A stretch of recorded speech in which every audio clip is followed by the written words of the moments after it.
All right, we are live again. Thank you everybody for tuning in to ASV Collectibles. We got an awesome panel. We got a lot of things to talk about.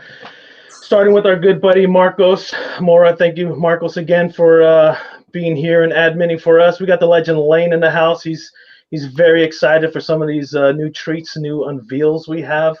A lot of them coming in.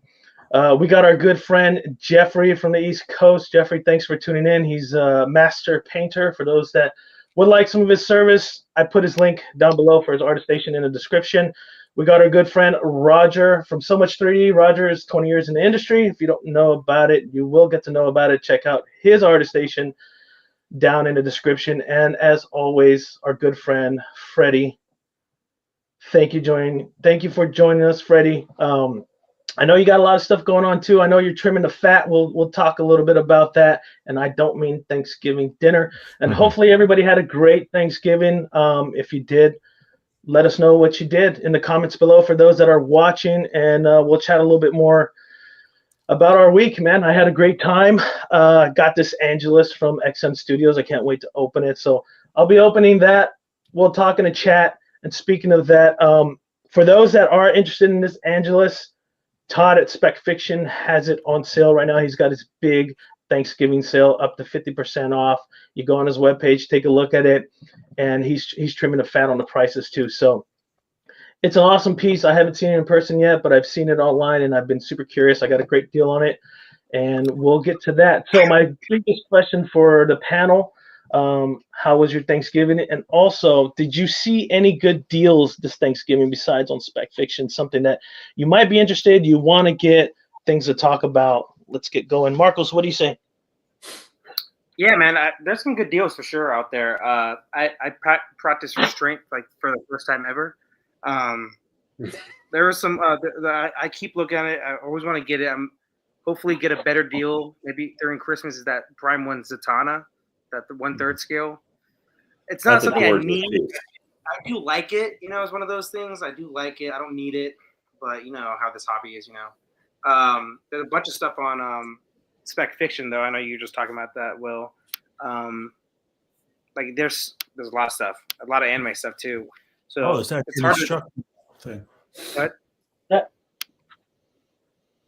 Go ahead. Whoever was talking. But you guys wanted to see? It's just a map. I think the art print is there somewhere. It's just a map of where to put what.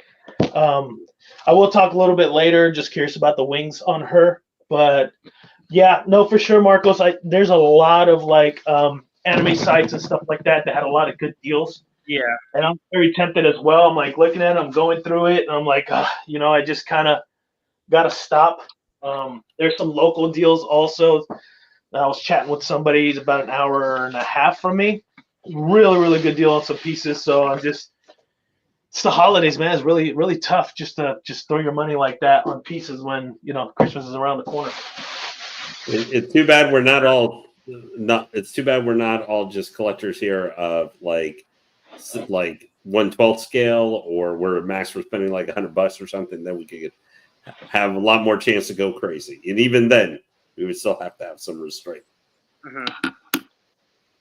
What about you guys though? Lane, Freddie, Roger, Jeff, did you guys bite into any of the Black Friday deals or no?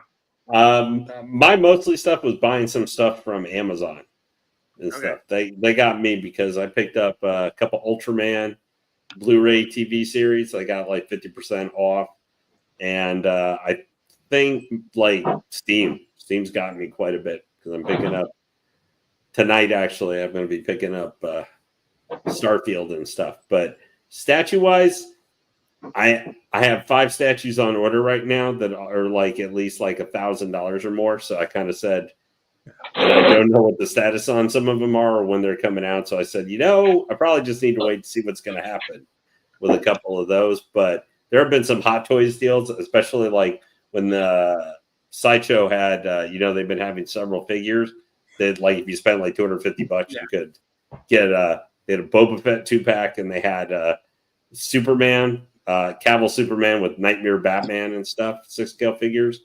That didn't even last like half a day because so many people bought it. It was like a $500 figure set for free. I really, really searched to see if I could find something that I might want, but I have like 7 figures I'm waiting to come to get shipped to me or charged to me right now from Hot Toys. So I'm kind of like, I just have it's one of those things where it's not, I'm in a dry spell where I'm like, hey, I don't have anything. So maybe I'll find at like $600 I can spend on a statue. I've just got a lot of stuff coming that's just naturally coming. Right. Hey, just real quick, I want to give a shout out to Jacob, Juan, Andrea, Aiden from A+. Thanks for joining in and watching. So, Jacob. Yeah, I avoided those sales like a plague. I mean, I'm swimming in them. I'm not only a collector, I paint kits and I build things and I fix things, and it's overwhelming. But I did skim through it when I was in transit. Spec fishing kept coming up on my feed. And yeah, I looked, but then I noticed that there were really good deals and I just turned it off. I was like, I just can't.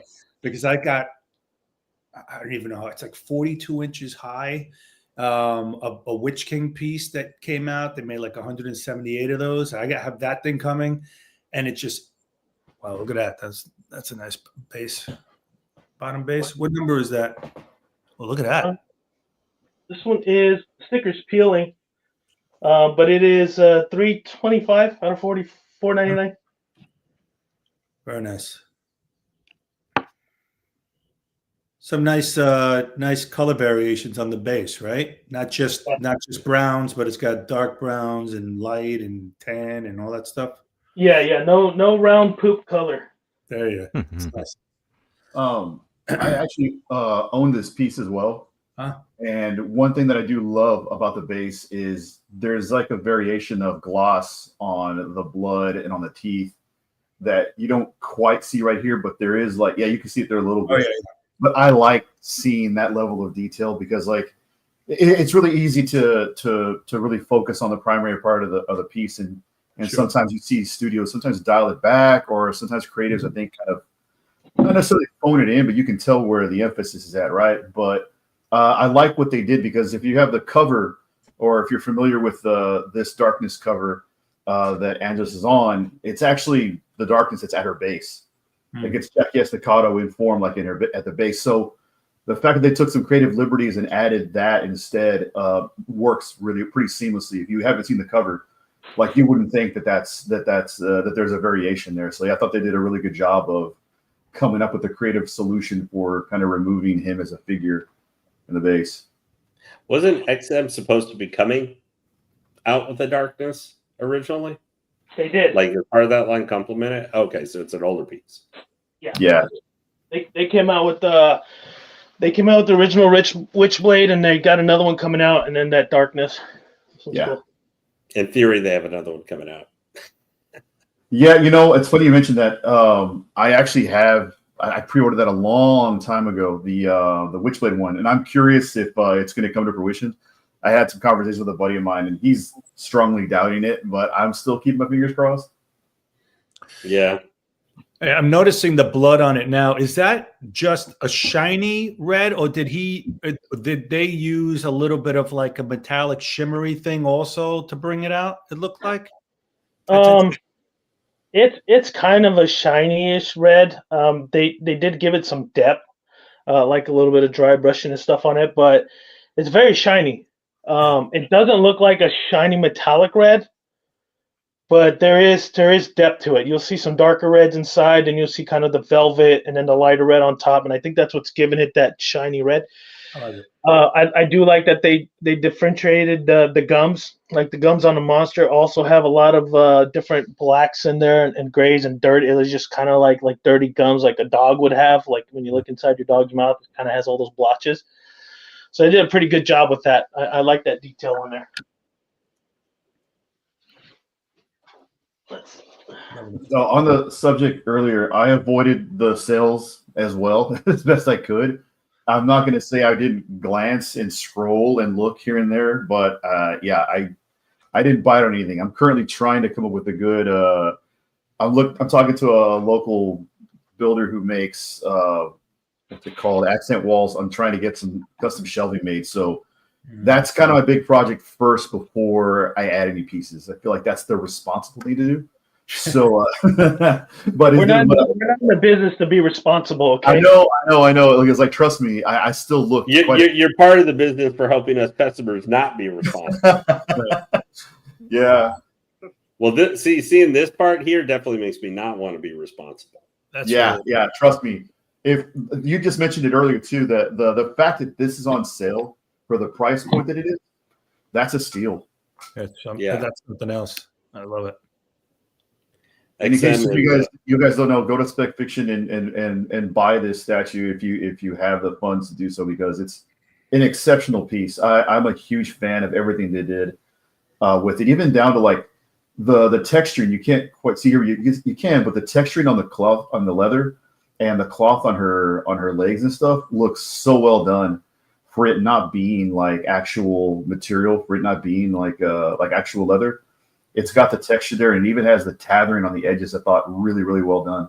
Mm-hmm. After Black Cat, we know what our audience likes. Good camera angles. Will definitely know. Right. Will knows how to manipulate camera, at least in this particular manner. I will say this too. I did break a sweat putting this one together just because I was being extra cautious, as you see Will do, because like I was trying to decide exactly the order and which things go in, and I had to do the exact same thing. Like I had to key her in first, I think, before I started putting in the other pieces.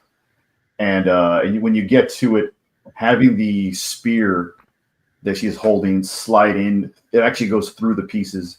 Another cool thing about it is the magnet pieces. Well, too, I like when you have magnetized pieces that are like armor and stuff, and that also have felt padding on the inside of the magnet piece, so nothing is directly making contact with paint to paint.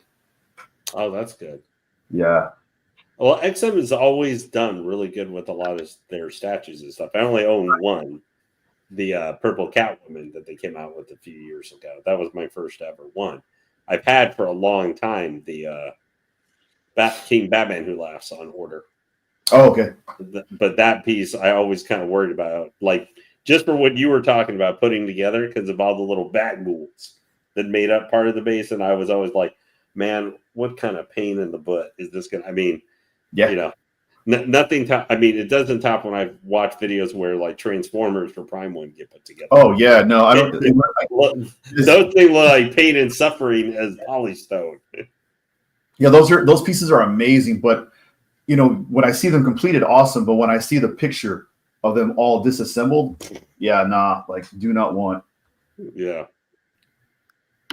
That's like I saw an Iron Man. They just came out with a Mark II movie Iron Man. Hot Toys did that has like 50 different little pieces you can take apart. Oh, and it's hot. I just saw them all in one thing, and I went, "That's a no on that piece," because that's 50 things I see getting lost. Yeah. And then it's a whole different game changer when you have like an XM piece. At least you have a roadmap, you have a blueprint, an instruction manual, if you will. But customs, forget it. I mean, I got a couple of customs that had like 30 pieces. Customs, you're like, can I do like that Hulk that Sideshow put out that not too long, the jumping one, where it was literally 3 pieces: the base, the body, the head. Boom, that's good. The perfect world, yeah. Another thing too that I'm always kind of finicky on that I do like about XN and Prime 1 is I knew I'm getting a legit package when it has. You need to move the foot over a little, Will. Yeah. Yeah. No, just trying to line it up. Roger's right. It's like it could be a little confusing to see, and pegging it in properly is always a challenge. Yeah, getting the 2 legs to always line up, because sometimes it feels like one leg goes in a little bit easier than the other, and they have to go in at the exact same time. Yeah. I had it set up initially the last house I was at, but then when we moved, I put it up, and that's why the rest of my sections are all put up. Putting them up, all of them, that was like I had to clear my schedule to do it, because I knew I had to be like extremely careful about everything. I'm a real stiffer when it comes to making sure that the pieces don't chip the paint on the edges and stuff, and it sucks because there's some pieces where it's like There's no way around them. Never.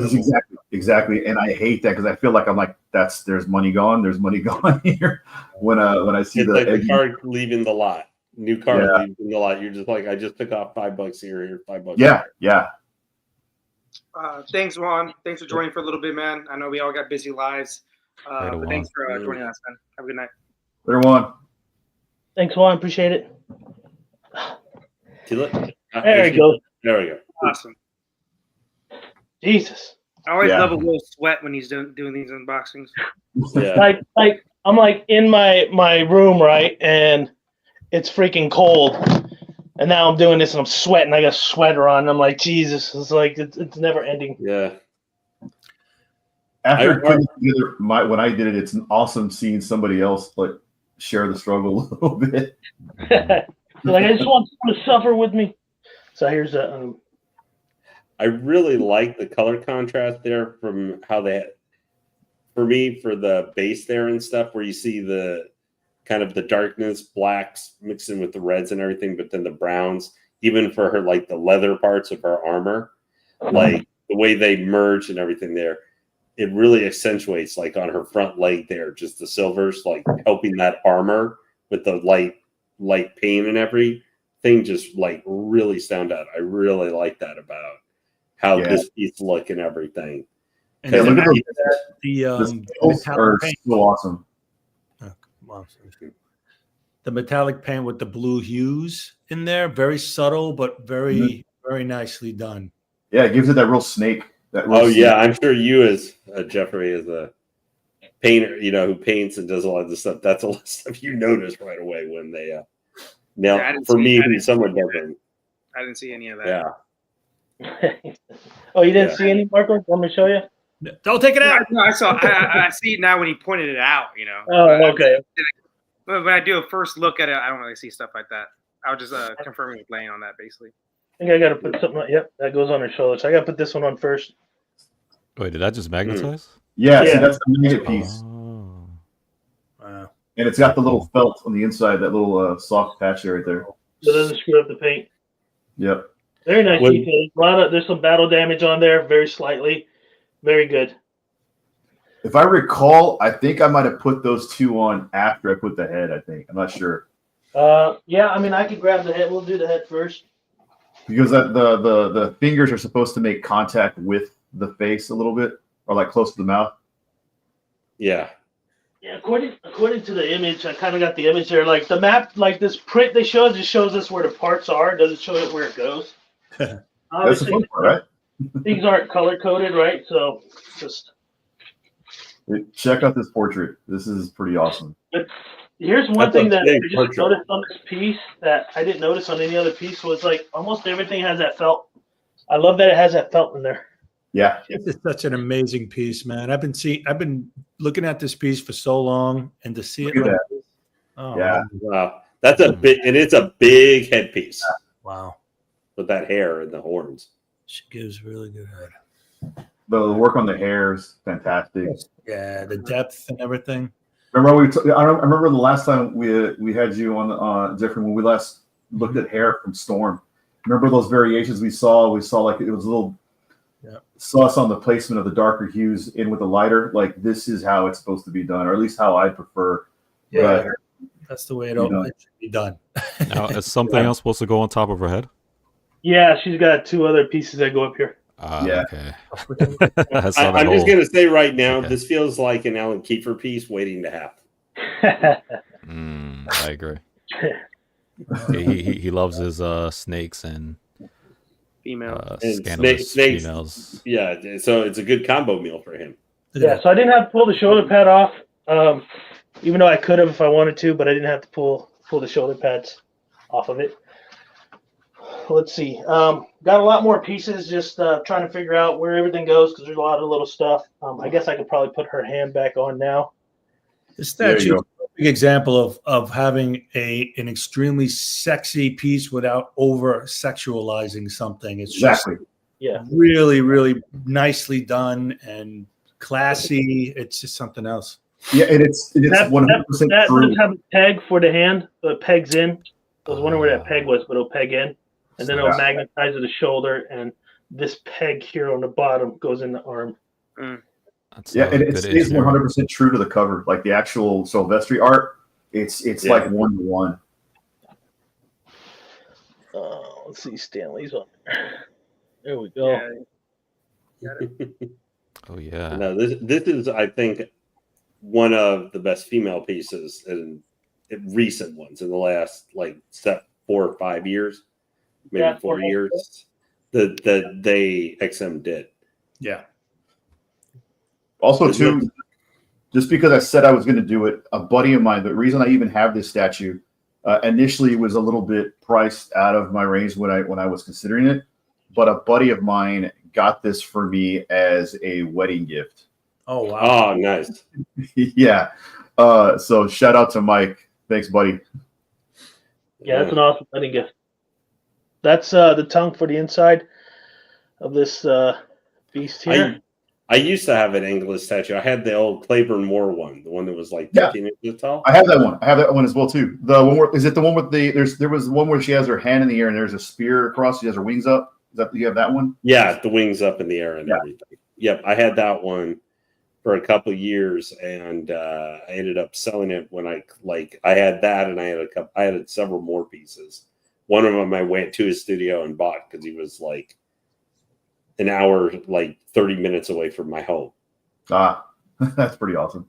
Yeah, I have that piece too. There was actually a version that came out of that piece. I don't know if you remember, that actually had real jewels, Yeah, I had that one on pre-order. Oh wow! And then I had to cancel it because financially I was at college at the time. Yeah, and then I lived actually not in the state of Texas. I was in Iowa, but then I called them up because I was really looking for that piece, and they had one remaining.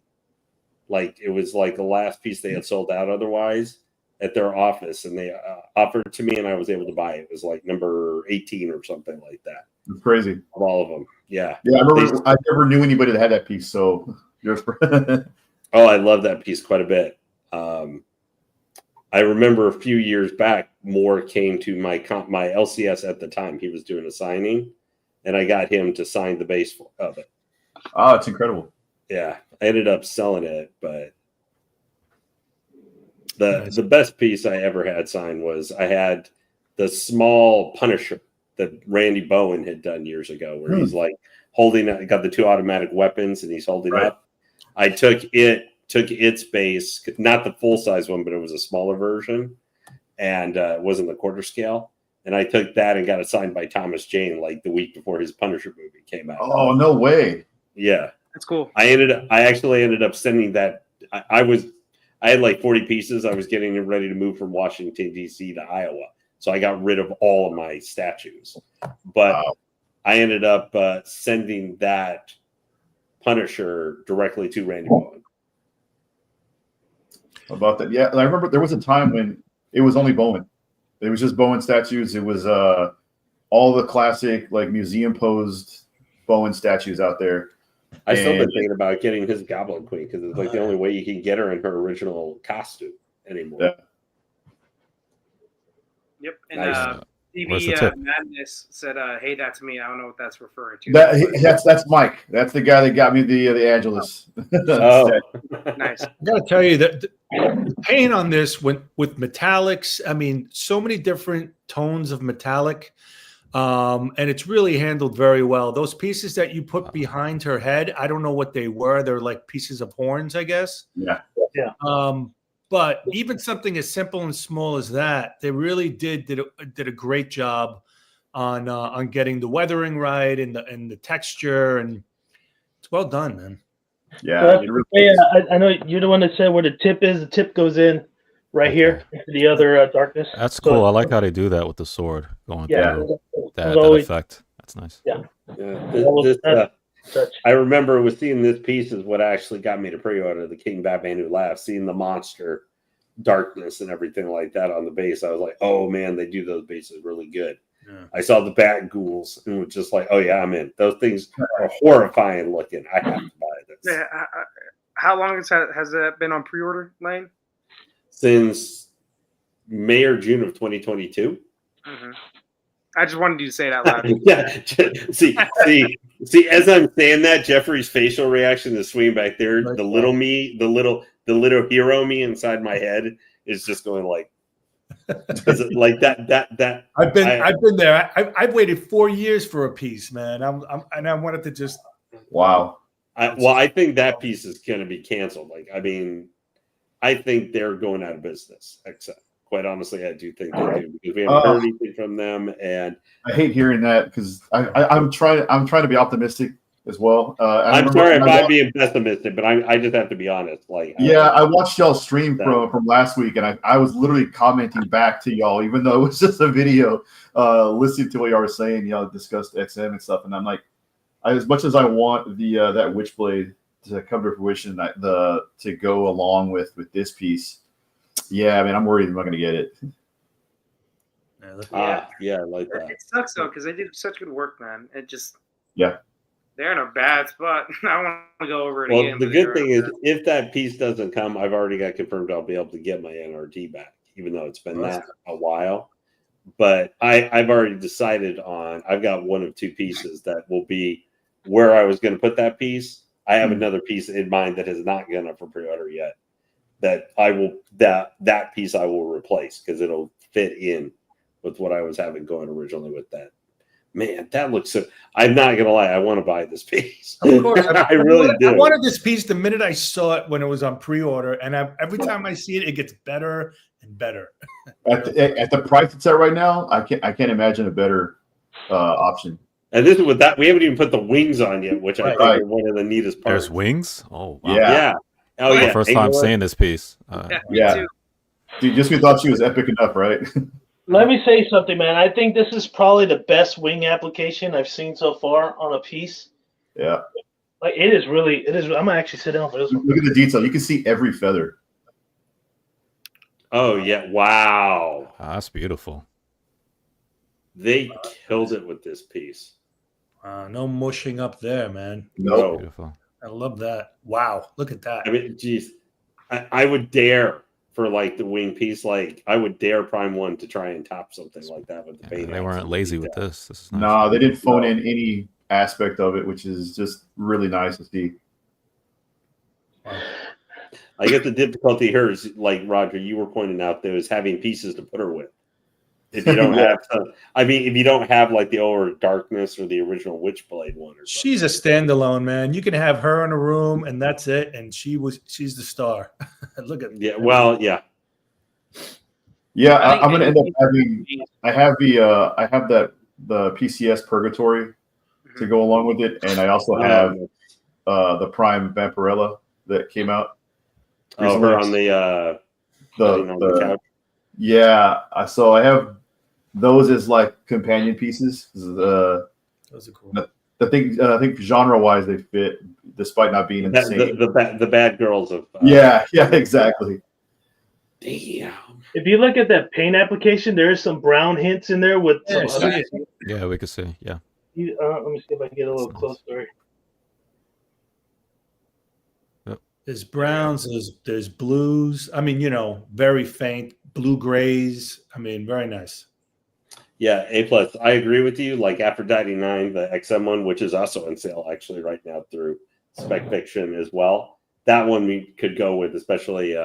I'm a big fan of that because that's what introduced me to David Finch, who's been my favorite artist over the last like 20 years or so. That's why I've, with great jealousy, have watched Batman Statue Collector get all those David Finch pieces. Not jealous of how much he spent on all of them, but yeah, man, William, you look so. This you got to keep in mind, man. Just with that wing height, just how tall this piece is now. That's 27. That is my Achilles heel right now, is these wings. And the reason why I say that, I mean, maybe right now the way my display is on the bottom, I don't know if I can display her with the wings, because I am going to change this all up. I'm going to put another muscle shelf. I'm going to move this over, put another muscle shelf, and adjust it to about 42 inches in the middle. So I can have my 1/3 in the middle, my Avengers line, and some other pieces on the bottom. My X-Force pieces up higher, so it'd be up on top. I know right now the camera, you can see kind of my light, but eventually we'll be able to see what other pieces I have up here. So with her wingspan, it's 82 inches. So that's like, I don't know, 30, Wait, 82. 33 inches tall, something like that. Meters or inches? I'm sorry, 33 centimeters. So about, I'm sorry, bro, what? 82 centimeters, about 33 inches Yeah, I got you. with the wing, right? So because of the wingspan so high, Stanley, the wings are important. Yes, they are, but depending on how the display is, I might have to do it without it. But still, like, her staff is just almost as high, so it's like I don't think it would really matter if I pull the wings off or not. That's true. It would kind of be irrelevant. But what I'll do is let me, now that you guys see the whole piece, let me kind of pull my camera off. Hopefully I don't disconnect the video, just so you guys get a better idea of what's going on here with this piece. I think my lighting's okay. I could probably, I got a lighting on the camera. So let me get in close. But yeah, Roger, you have this piece, and I can see why you were telling me that it's an awesome piece to grab. Yeah. I mean, I do agree with you. This piece is exactly one of the reasons why, like, I'm being really nitpicky about the shelves I'm going to have built, because, like, I don't have, I think I might have 1 or 2 third scales, but they're both like throne pieces. But this is actually one of the taller pieces that I have. So I need a shelf that's going to be at least 34 to 35 inches tall. Yeah. Just to be able to have this one displayed nicely. Like, I have this, and then I have this the sideshow Dr. Doom with the flag behind him, and with the flags behind him, he goes to like 32 inches also. Yeah, and I think the paint job is freaking amazing on this piece. And then you're right about the texturing on the leather. This texturing on this leather is so good. Yeah. It reminds me of the texture on my custom Thor for his cape. It's almost identical. It's just so good. So there's that. I love how the fishnets, like they rip the fishnets a little bit here. Here you got some leather damaging. It looks so good. Let me pan out a little bit. And I love that the paint application isn't screwed up anywhere. That's an easy spot to have a misprint or have something could be a little bit slightly off. Sorry. Yeah, no, don't go too fast. Jeffrey, thoughts? What do you think, man? I'm very pleased with the way they did all this. I mean, this is from the leather that we were talking about, all the metals. There's like 4 different type of metals that they were able to handle, and they didn't rush through it. They put depth into everything. They've given all the metal, like that metal leg. The armor has those purplish hues in them. It's just like, those little details, they go such a long way, and for this particular piece, they didn't spare any expense for all this paint. Look at the hair. Yeah, even the hair. The hair looks so great. They did a lot of whites in there with the grays, light black, darker grays. The skin tone's really good. I kind of lowered the light a little bit so it wouldn't be so shiny, but you could tell that they did a lot of good tones on the skin. Skin's not easy, but when you do it right, it's fantastic. Yeah, that's one of the things I loved about this as well too. I'm glad you brought that up. They did a really good job of doing subtle ambient occlusion and subtle darkening and shadows. A lot of times I see on pieces, and especially like a lot of custom pieces, I see a lot of people go ham on adding a lot of darkening to emphasize muscles or emphasize like points and creases in the skin, and it almost looks like it's too much. Yep. I feel when it comes to skin, especially like the when it comes to the female figure, you have to kind of let the sculpt itself speak for it, and not take away so much by emphasizing too much highlights on muscle groups and adding too many peaks and valleys and stuff and colors when it comes to either the abs or the arms or the legs and stuff like that. You see that kind of done too much. Yep. And it always is like a real pet peeve of mine, because like, when I paint textures as well too, I'm always trying to like make sure it doesn't look like I'm painting in too much, because that's the last thing you want, is to have 300 level painted in abs and stuff like that, right, on characters. It's a style too, right? I mean, I get into this discussion with a lot of people. I have friends of mine that are like, "Oh, I love this artist," and I don't dig it because of all those reasons you just said. That it's a little too many blacks and too forced. But when it's nice, I like the subtleness. I'm with you on that. Mhm. And with this piece, it's subtle, but it's dynamic and it's so well done. And things aren't forced in this statue. It honors the sculpt. It honors the sculpt. Yeah. So what would you, Jeffrey, based off that and what you've seen, what would you rate this piece? I mean, personally for me, even the base, like the rock on the bottom of this piece, I don't know if you saw the details in it. There's a lot of dry brushing, a lot of depth, a lot of texture, little tiny pebbles everywhere. I mean, they outdid themselves with these. I love these older XM pieces, the way they do things. Next week, maybe, I know Stanley said that I am looking, focus more on females. So next week, what I'll do is I'll do XM Red Hulk. I have them in storage. I haven't unboxed them yet, so I want to bring them out, and we can take a look at that piece. But I feel that, I feel that potentially, I think that the sculpting originally for XM is probably better than the new stuff, but I haven't seen the new stuff firsthand. So hopefully, someone's got a good deal on, the one I like to see is the Wolverine, the X-Force Wolverine, the Apocalypse companion proximity pieces, because they did the Archangel, they did the Wolverine, they did the Apocalypse. Right. So that's one of the pieces I would like to see in person. But based off that, where do you rate this, Jeffrey? I don't have it in front of me, but that's a solid 9, only because I don't have it in front of me. Because, I mean, from here, it's look, sculpt is just phenomenal. Dynamic, telling a story, even though she's kind of museum posed. The paint is really, really well done. I can't give it higher than that because I don't have it in front of me, but I think it's a solid 9. If it looks like that from here, it's really. This is what I love about having you guys, and I consider both you and Roger professionals, right? Because you guys do a lot in the industry in terms of sculpting and painting and renderings and all that stuff. And I love how you said, I can't give it anything higher than a 9 because it's not in front of me. But I know if it's in front of you, you're going to want to paint it. Even no matter how good I think this paint is on this thing, I would go into darker areas, and it may not be a big difference for anybody else, but I would mess with it a little bit, just a little bit. I wouldn't really touch it too much. Roger, you have this piece, Roger. Now I need to know what your rating is because we're both looking at it, and I know if you stared at it for hours, and I know I will, especially if I stop it right about here and I just focus on this leather piece. I'm trying not to be biased.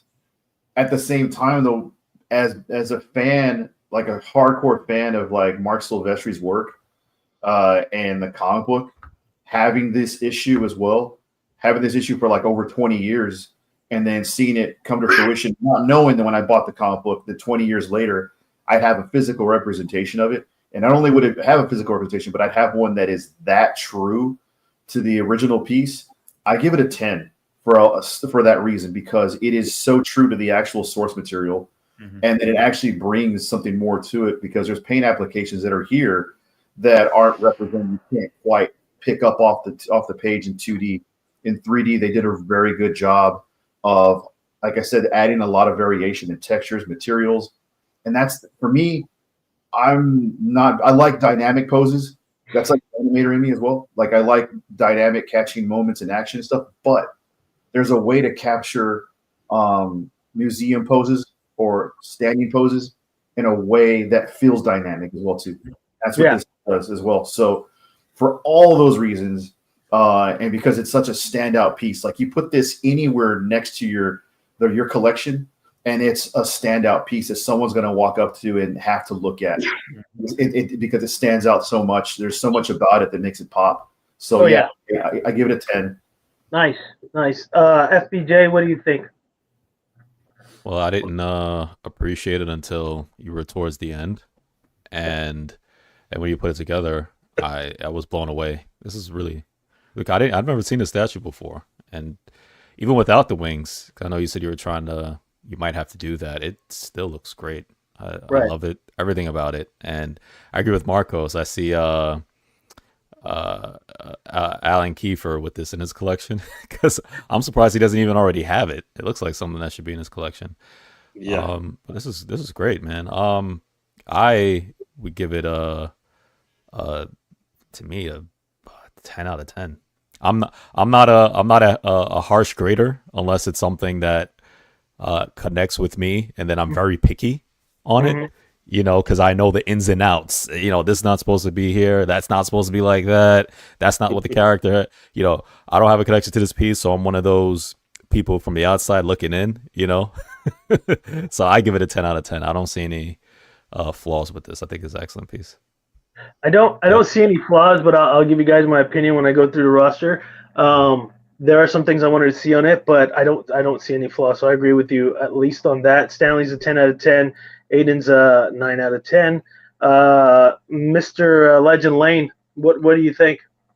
Oh, this is 9.5 out of 10. 9.5. I love it, and I admit I'm biased because I love the Angelus, like the old Silvestri Angelus. Yeah. Like I said, I used to own the other statue of her. It was like 19 inches tall. Her wings were up in the air, just a lot like that. Yeah. Now it helped for me back in time. I was a huge fan of Claiborne Moore and his sculpting. But this blows that one away. This is checkers versus chess in comparison with the detail and all that kind of stuff.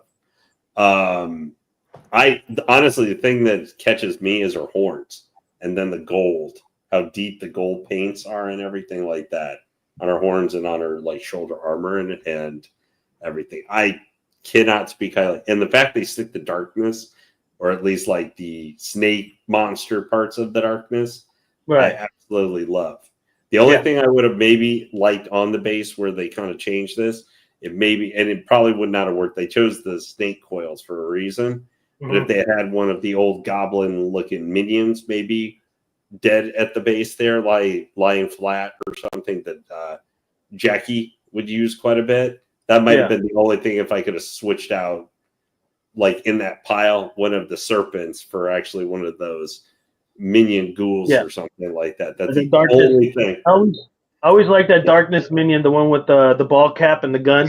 That'd be cool. Yeah, If, he was one of those minion guys. If it was one of those minion guys, his upper half lying dead or something there, that would literally be the only thing that would make it 100% perfect to me for getting across. But that wouldn't be practical with kind of the base. I also like the footprint. The base doesn't look like it's too huge, so it crams a lot into a small space, but it doesn't feel. I think because their wings go up and everything like that, it doesn't feel like too much jammed on one small space. Yeah, it seems the circumference of it, it's about the same as that Storm Whirlwind we did the unboxing last week or the week before. That is just the height. The height kind of kills it a little bit. But I'll see what I'm gonna do here. I mean, I still got some good height here. Marcos, what do you think? Marcos, don't you dare give it a 9.4. I know you. No, Lane just gave it a 9.5. I know you, a 9.4. No, I was about to even do it better. First one, Jeffrey, I was about to get it 8.9 because he said 9. So hey, we're on the same wavelength. We're on the same wavelength. But I can't do that because I do agree with you, Freddie. I do agree with you, Freddie, that if you don't, I don't have any. I didn't know what this statue was before I saw the promotion picture that Will had, so I have no connection to this. But it's purely just a statue piece. I'll probably get a 9.3. So I'll give it a 9.3.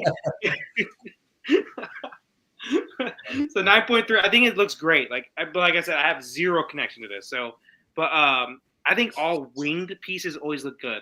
There's a character, an anime character in My Hero named Hawks, and every statue they come out with him, in unlicensed, they look amazing. Just because he has red hawk wings too, so it makes it look kind of more badass. But I think almost in the Hawkman 1/3 by Iron Studios is an amazing piece. I just think all winged pieces look amazing. So it does, but it sucks when the wings go out. Yes. Every time I see pieces and the wing, and they all look incredible when the wings come out, but then I just like, what are you supposed to do with that? Because then it takes up so much residence, and then where do you put the rest of the statues? Now, do I have to put this in the front? Do I have to put it in the back? I'm just like, I think, It's tough. I think the Iron Studios 1/3 Hawkman, you could use both wings, like one out and fold it in. So like if you had like the Batman 1000, right? It looked, this side's kind of folded in, but because the wind's taking it this way. So the same thing would be with that Hawkman, right? You'd have one wing folded and the one wing out, and then you could put something in front of it a little bit. So you could potentially make it work if the options are there. Like if this piece were like that and you had one wing come out, then potentially I could. But still, it's just wings are tough. But this looks fantastic. Yeah, like I said, my only point was just that wings. It's kind of like a cheat code. It always makes a piece look good, regardless of what the character is. So.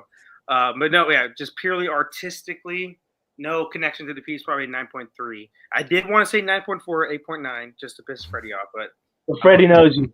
He knows you. I'm Marcos, and I'm going to give it a 9.3. There we go. I'm going to add some fractions in there. You got to put a little bit of fractions in there. For me, I would act. The only reason I don't give it a 10 because when I look at a piece, I start thinking more. And pieces are based off how we want to tell the story, right? So no matter what piece you see out there, everybody thinks of the story a different way, and that's kind of how we plan out I would assume we plan out our displays. I would give her a 9.8, and the only reason why I give her a 9.8 is because, and I don't give her a 10 out of 10, is she just got through a battle, but I don't see no kind of like battle scars, no slight blood on her or anything like that. That's my story in my head, because when I see her kill all these minions, I would think she had maybe not her having blood on her, but maybe the minions' blood on her that she splattered, because she has her sword through their bodies and stuff like that, and there's like no blood on her. That's a good point. You know what I mean? So that's why I give it like a 9.8. Everything about the paint is damn near perfect. Everything. Like I mentioned the base before, there's small little pebbles everywhere. There's a lot of dry brushing, different textures there in the browns. The teeth as well. The teeth don't look all white. There's like dirty yellowish teeth. The gums as well. So like they really put a lot of detail into, the base, which I love, because I think a lot of people displace the base a little bit and they don't put as much effort. That Storm we unboxed, some of the base wasn't. It could have been a lot better. So don't miss the base. The base is just as important as the character herself. I love her skin tones. They didn't go too crazy on it. I can see some of the darker pinkish blends like in her abdomen area, her folded on her hips. I know Roger brought up the attention, and so did Jeffrey, about the leather. The leather's freaking fantastic. And you can tell the detail in color. There's a little bit of like torn white there, a little lighter brown, some dry brushing coming down the edges, things like that. So the attention to detail also like on the hair, there's a lot of depth to it. They did. That's why I love these XM old pieces, right? And I will continue to collect the XM old pieces because I think it was probably one of their best. And I think the Red Hulk was hand sculpted. I think most of these were hand sculpted in the beginning. And then they just started molding them. Nowadays, I don't know if they're just doing the 3Ds like every other factory does, but the attention to detail is just so great on it. That's the only thing I wanted to see was a little bit of blood splatter somewhere on her to show some battle damage. But other than that, yeah, I'd give it a 9. I give it a 9.8. And I love the Thanos jewelry on her horns. She's got the Infinity Stones up there. I actually thought that too when you showed it, the close up. I didn't say it out loud, but I thought Infinity Stones. Yeah. So pretty damn cool. Yeah, I'm happy with this piece. I got 2 more pieces. Like I said, I was going to try to pick up some extra pieces this weekend, but the holidays got me going. Really excited. I'm not going to divulge any of these special pieces I potentially can get. We'll leave that for another day. So yeah, I mean, thanks for everybody's opinion on that. I'm glad that everybody loved it. Real quick, I got 2 things I was going to share real quick before we wrap up with this one. I'm going to paste into the chat. This is the actual that's the reference. Reference photo. That's like the actual cover. And secondly, I want to give a shout out to Neil Tawata. That's the artist that worked on this piece. And check out his work. He's got a nice variety of work. He does stuff for Sideshow. He does stuff for gaming, XM. Did you put it on the main chat or the private chat? Because I don't see anything pop up here. I put it in the I put it as a comment in the YouTube. Yeah, that won't work. Oh yeah, on the links. YouTube it won't work. Yeah. Okay, my bad. Let me put it over here then. Sorry. Yeah, if it'll work. I've never seen anybody put an image on the chat here, but that'd be interesting to see. I've never seen it before. Yeah, there you go. That. Private. Yeah.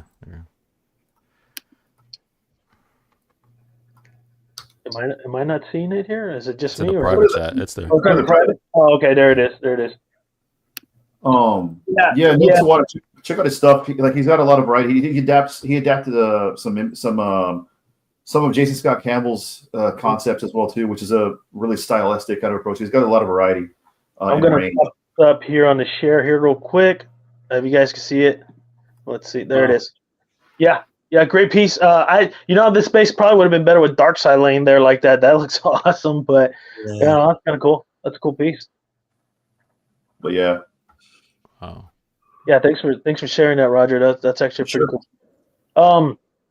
So yeah, like I said, I'm glad everybody got to see this piece. I'm glad I have this piece in person. It is an amazing piece. I did have the Witchblade at one time, and then I sold her because I was like, I'm not gonna collect Top Cow or anything like that or Image. And now here I am with actually two pieces. I have Aphrodite that we'll be doing an unboxing on her. I haven't opened her yet. I'm just going to leave it there for us here because I really enjoy getting the panel's opinion and opening it, putting it all together, and we can enjoy it together. Jeffrey has some work that he did. I'm going to pop this image up here. Let me get out of here so I don't potentially put an image that you shouldn't be seeing. So let me get that going. Let me share this, and then we'll chat a little bit about it. I'll screen share. If you're not familiar with the piece, it's also I think I sent you a reference photo also. That's what I'm gonna do right now. We'll do this reference photo first, right there. You guys seen this image in the comics. We've seen somebody make a. I don't know. Was this an STL or was this produced? I can't remember. I think it was produced. It wasn't produced. Originally, it was supposed to be picked up by a custom group around 3 or 4 years ago. And I was hounding them for 4 years. When are you going to make it? When are you going to make it? When are you make it? And then eventually the sculptor give credit to the sculptor, Guillermo Slamovitz. I know I was going to massacre that freaking name. Slamovitz. He wound up giving out the, somebody paid for the STL files and then dished it out. And a couple of people refined it and did alternate bases. And the original base was just supposed to be a cobblestone base, but the one that I did had a little bit more to it, as you'll see. Okay. Yeah, let me switch over to pictures here. I'll let everybody take a look. Anybody can really print it, I think. There's 2 or 3 people out there that can print it, actually. Yeah. But if anybody has the STL, I got people that can print it as well. I mean, it doesn't matter. Maybe you can send it to Roger. He'll print it and have a piece for himself. Something like that. If you guys like to do that. Just to answer Stanley's question, I'm not quite sure when I'll do Aphrodite. I probably won't do a live stream this Saturday because I got a work Christmas dinner to go to, so I probably won't do it this week. So we'll try to do 2 more unboxings and live streams this month, but I can't answer that at the moment. I'm still going to try to figure the scheduling. But for sure, we'll do Red Hulk to give some of the guys a break from female unboxings like they really need it. I need muscles, dude. And we need some muscles. And then we'll do the Aphrodite, and then we'll go forth from there. I don't know if I'll have any more pieces come in that are mine, but potentially I do know a lot of people in the area that have pieces and that are willing to share their pieces for me to do my live unboxing. So I appreciate that for those that let me borrow it. I know Michael Reyes is in the house. Thank you, Michael. 8.9, you're crazy. You need to see it in person. This Angelus. So Michael picked up a lot of stuff. He even picked up that Horizon piece, the claw Ritter, something like that. He's picking up a lot of good pieces, so I might end up going to his spot and we'll do some live unboxings there in the future. Yeah. You want enough out, ladies? We need some 65-year-old generals in our. There you go. All right, there is Jeffrey's Now, Jeffrey, that paint, that light up, is that real light up, or is that just the way you put the paint up? Light up. That's a light up. I mean, I included a picture of what it looks like when it's not lit. There's a light up feature inside. It was hard to finagle it because it was so bright, so I had to kind of coat it was translucent. Right. I had to coat it many times just to kind of like mute it, but not mute it too much. Yeah, I love the water effect you got on there. This water effect would have been great on that Parasite piece I did an unboxing of when he's coming out of the boat. This is what I'm talking about. When you put the attention to detail on a sculpt and a piece, and you really, my suggestion to commissioners is when you're looking at a piece, you really finish the story. Don't just put an image and be like, hey, you guys want this, and then just do something quick. This right here tells you a very dynamic story, very dramatic story, and I love the detail on that water, man. You did an awesome job, Jeffrey. Let me give a shout out to RJ Martinez. He's the guy that actually printed this out and had somebody redesign the base, because originally it was a cobblestone base. Yeah. I saw it as a black and white rendering, and my mind went. All I wanted was have raindrops coming, like splatter. Right. Well, if somebody could do that, that'll be amazing. So this was the next best thing, what he was able to do. I love the bruising, man. You did such a good job with the bruising, bro. It's so good. Skin's great, man. You did a great job on the veins. You did a great job on the highlights of the skin. You did a great job on those abrasions and the blood. Like, yeah, I mean, you nailed it. I like that he's not over glossy either. There's a little bit of gloss there, but he's not over glossy, so that's good. Because we don't want. Yeah, the gloss is just primarily on the blood, the dampness of his hand, because his hands are in the water. The feet, glossed his feet up. It was a little bit of a challenge because without the light up, I wanted to make it look like there was some kind of a lava effect going on. See that you could see the color there. Yeah, it's a little bit more color going on without the light, which is kind of nice. Also. Looks great, man. That water effect, so good, man. The work on the bandages is really good too. Yeah. You can see a lot of you can see the dirt, a lot of different color variations in there. I like how you got kind of like the orangey from the glow plus the blood on there. It looks really good. Love for you to send this piece so I could do an unboxing on it. It'd be awesome. I might send it back. I don't know if I send it back, but I might. Yeah, and even on the face, it looks like the bruising on the face, the cheek a little swollen right there.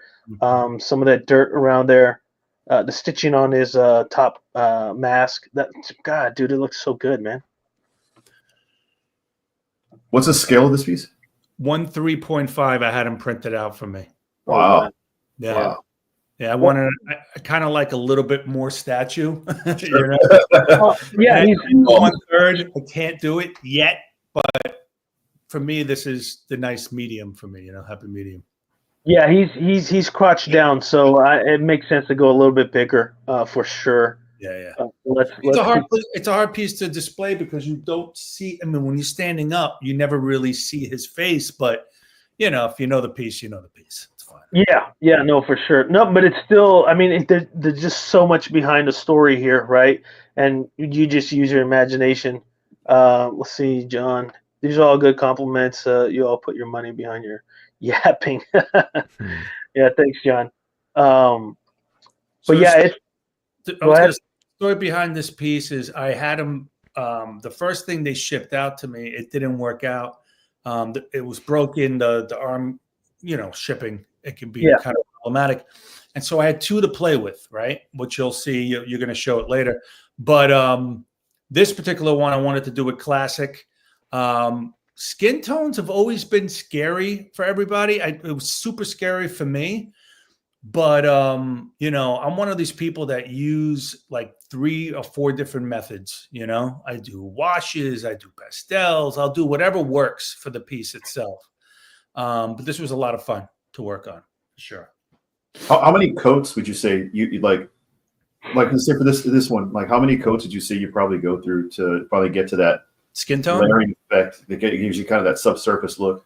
Oh, for the surface to wow, I probably went through first. I tried out translucent paints because I didn't want to mute it out too much in the beginning.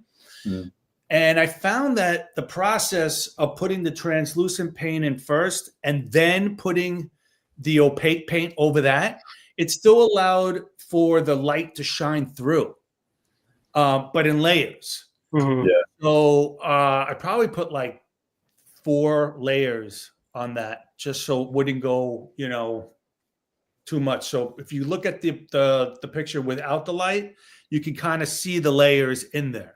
You can see the red, you can see some blood. Yeah. Yeah, there's a light and then no light. Right there. See, you can see all these different colors in there. But it was hard to get that without the light shining through, without, blasting it with color and layering it just to mask it. Right. No, well, the way you applied it came out so good, especially with the lighting effect. Yeah, and the best thing about this piece that I'm noticing, the way you painted it, it looks good without the light. Yeah. You know what I mean? And that's like the whole key thing is if you're going to do a lighting effect, you make sure it looks good without the lighting effect because you're only going to use lighting effects so much, right? Maybe when a guest comes over, whenever you do all your lighting effects and then they can look at your stats and be like, that's pretty badass. But then when you shut it off, it just doesn't look that good. That's the challenging part. Is I've been wanting a Ghost Rider and I like the Sideshow, but I don't like it without the light. So it's like, okay, I'm not picking that piece up, right? So just an example, it's a great piece from Sideshow, so don't get me wrong, but it's better with the lights on. And then when your lights burn out, then you're kind of screwed. So yeah, let me switch over here to the other variant you did, and I want to know why and what kind of went through your mind doing this piece here. Okay, so originally I was going to do a black and white study like I had done with a Mountain Devil statue I had done. It was more like a Sin City thing. I was going to do in black and white with like some red blood effects. That was it, right? Black, white, and gray and blood. I worked on it for around a week and a half, and every time I put it on, it just felt like it was more stone than it was black and white. Because of the crouching nature of it, because there wasn't a lot of textures, it really didn't lend itself to that. So I said, screw this. I'm going to do a different effect. I'm going to do an oxidized bronze. I thought, oh, well, the green color could work for his pants because bronze turns into oxidation. And I thought it would be a really nice way in to this character. And that's what you see. Yeah, this is really good. I'm not much of a bronze piece guy, but I really do like the way you put the application on this. For those that collect bronze, and I know there's a lot of people that do, this is one of the ways to go. I like the yellow with the bronze and the green, and you're right, that green really does complement the bronze coloring. And there's a bit of the water effect there without the light on. This looks like a better image than the last one, so you can get more details of the coloring on that one. But yeah, super, man, I really love that. And did you put a little bit of red on that bronze right there where his lip is? Looks like a little blood. Yes. Because there's different color bronze. There's even red bronze out there. But I just kind of accented it a little bit. I put the oxidation not just on the pants, but up the spine, so it gives it a little bit more of a realistic feel. I like the patina, the oxidation you added up on the spine on the actual.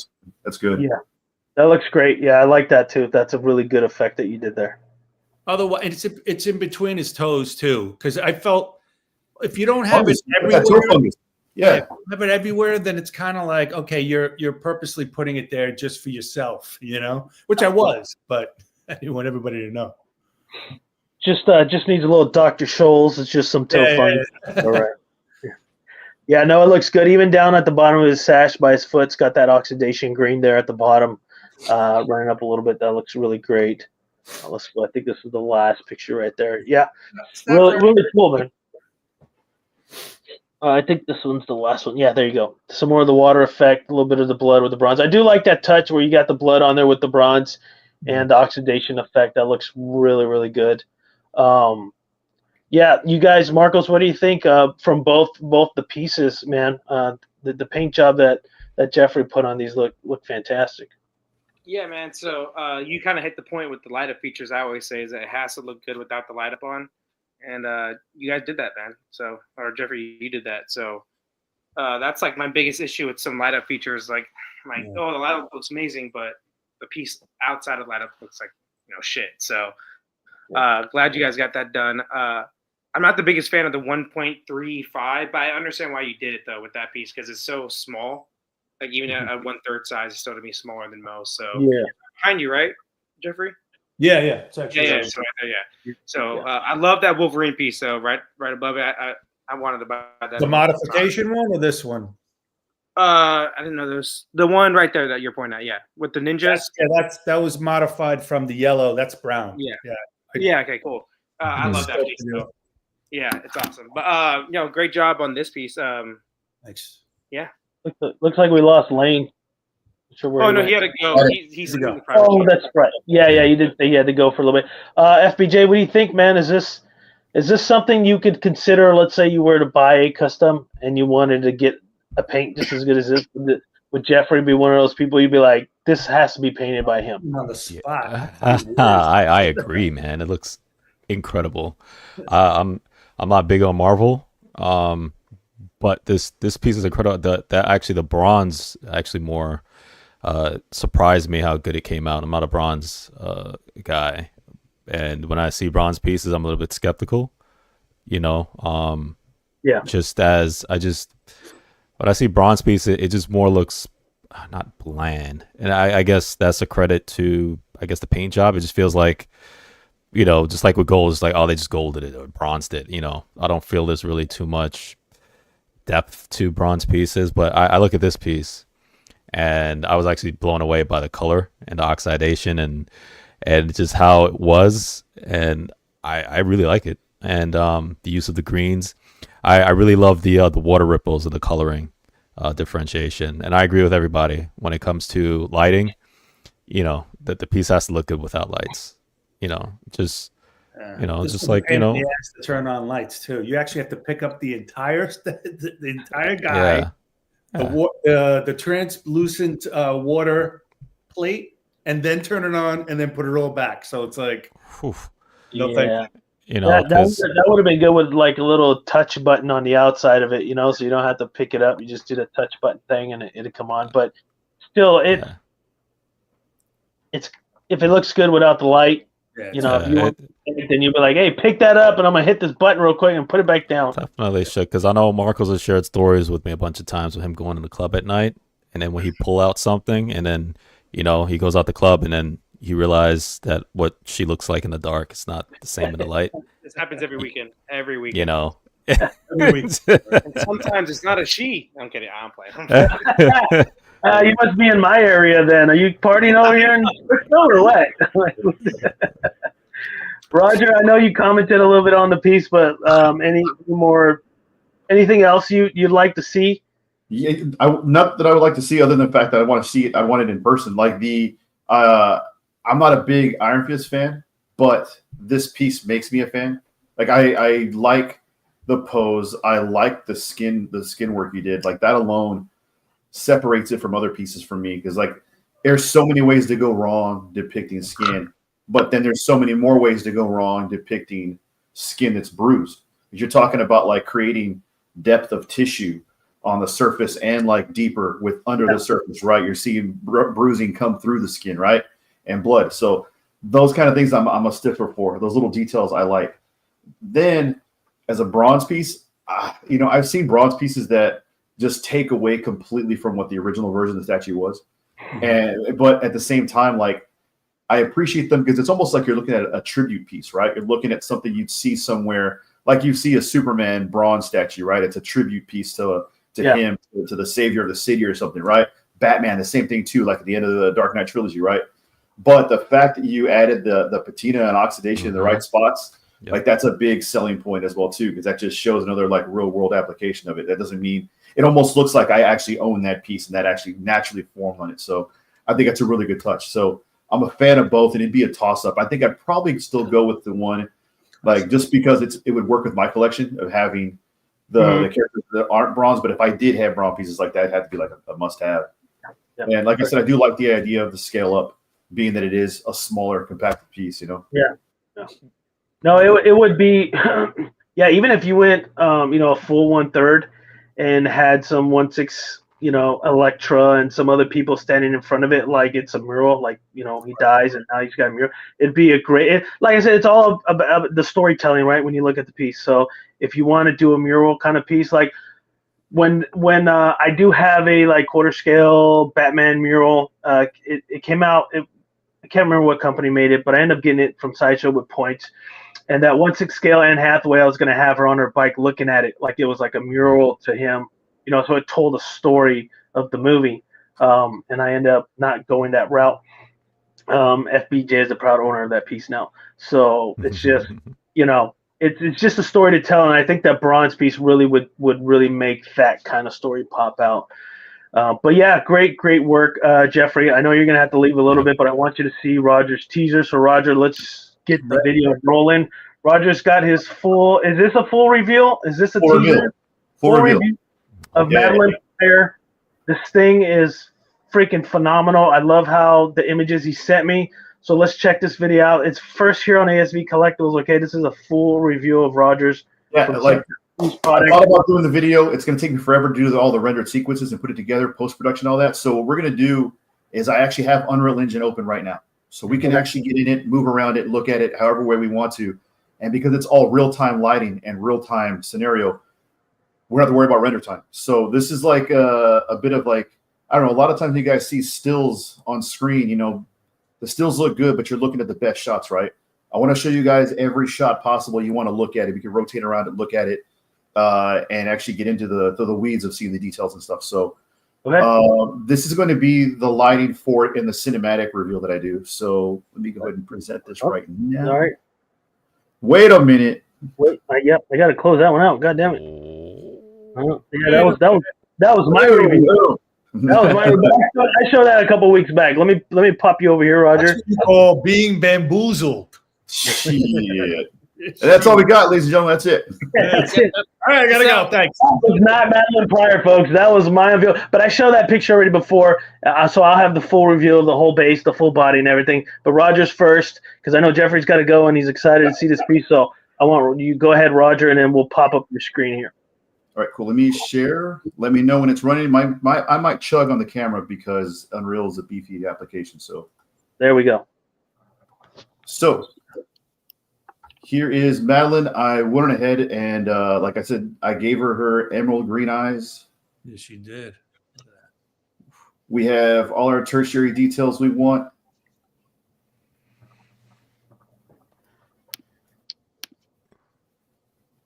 And now we'll back out.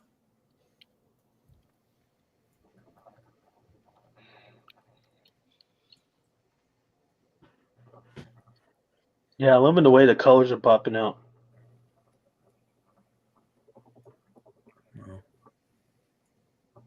I'll stop here for a second, and we will do a quick rotation.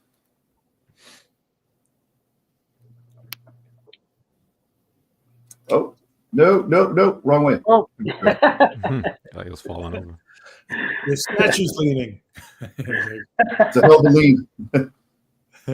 Oh, that's nice. Yeah. Look at that dynamic. Oh, wow. It's like on fire. It's awesome. Yeah, this came out great. It's like, bam. Yep. Right there. Bam. Yeah, that's a good shot. Let's go ahead and let's back out further.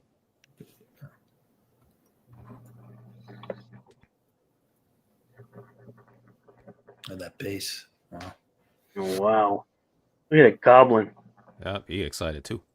He's like, whoa, hello. I love that look. Yeah. Like, Also, a little bit of a call out because I know you guys brought it up earlier, but when I sculpted this guy, I was thinking about Jackie Staccato and the darkness gremlins or minions. Love that. That looks so good. Visor. He's got the visor in his hand. Yeah. Wow, look at that. Man, those eyes are crazy. Yeah. We got Scott's visor.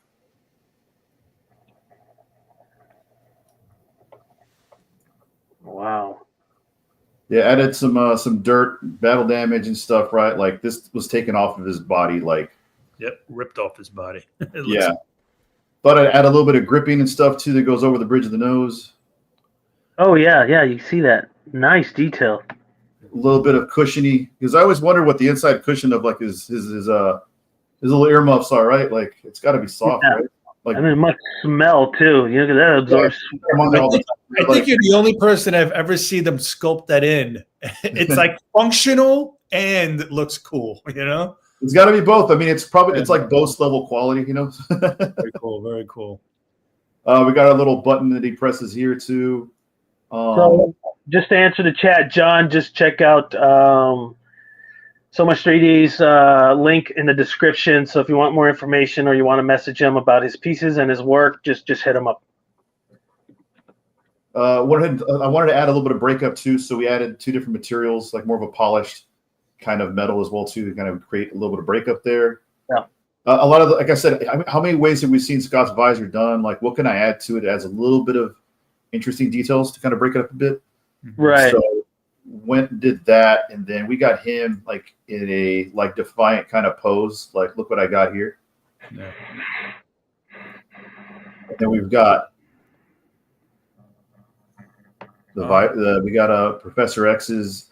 Now, this is the Cerebro from the That's the Krakoa era. I really like what they did with it. Because Cerebro's been Cerebro for like 40, 50 years, right? Making it the whole helmet thing I thought was really awesome. And I added an emissive to the inside of it too, to make it pop a little bit more. And for the sake of like adding some more details too, there's also I added a little bit of emissives back here too. Oh yeah, I like the lighting inside. Yeah. Yeah, I like the idea of making sure that it looks hot as it's melting and seeping into into the lava. So that's why we're getting like the edgelit the way it is. And then we've got the helmet here.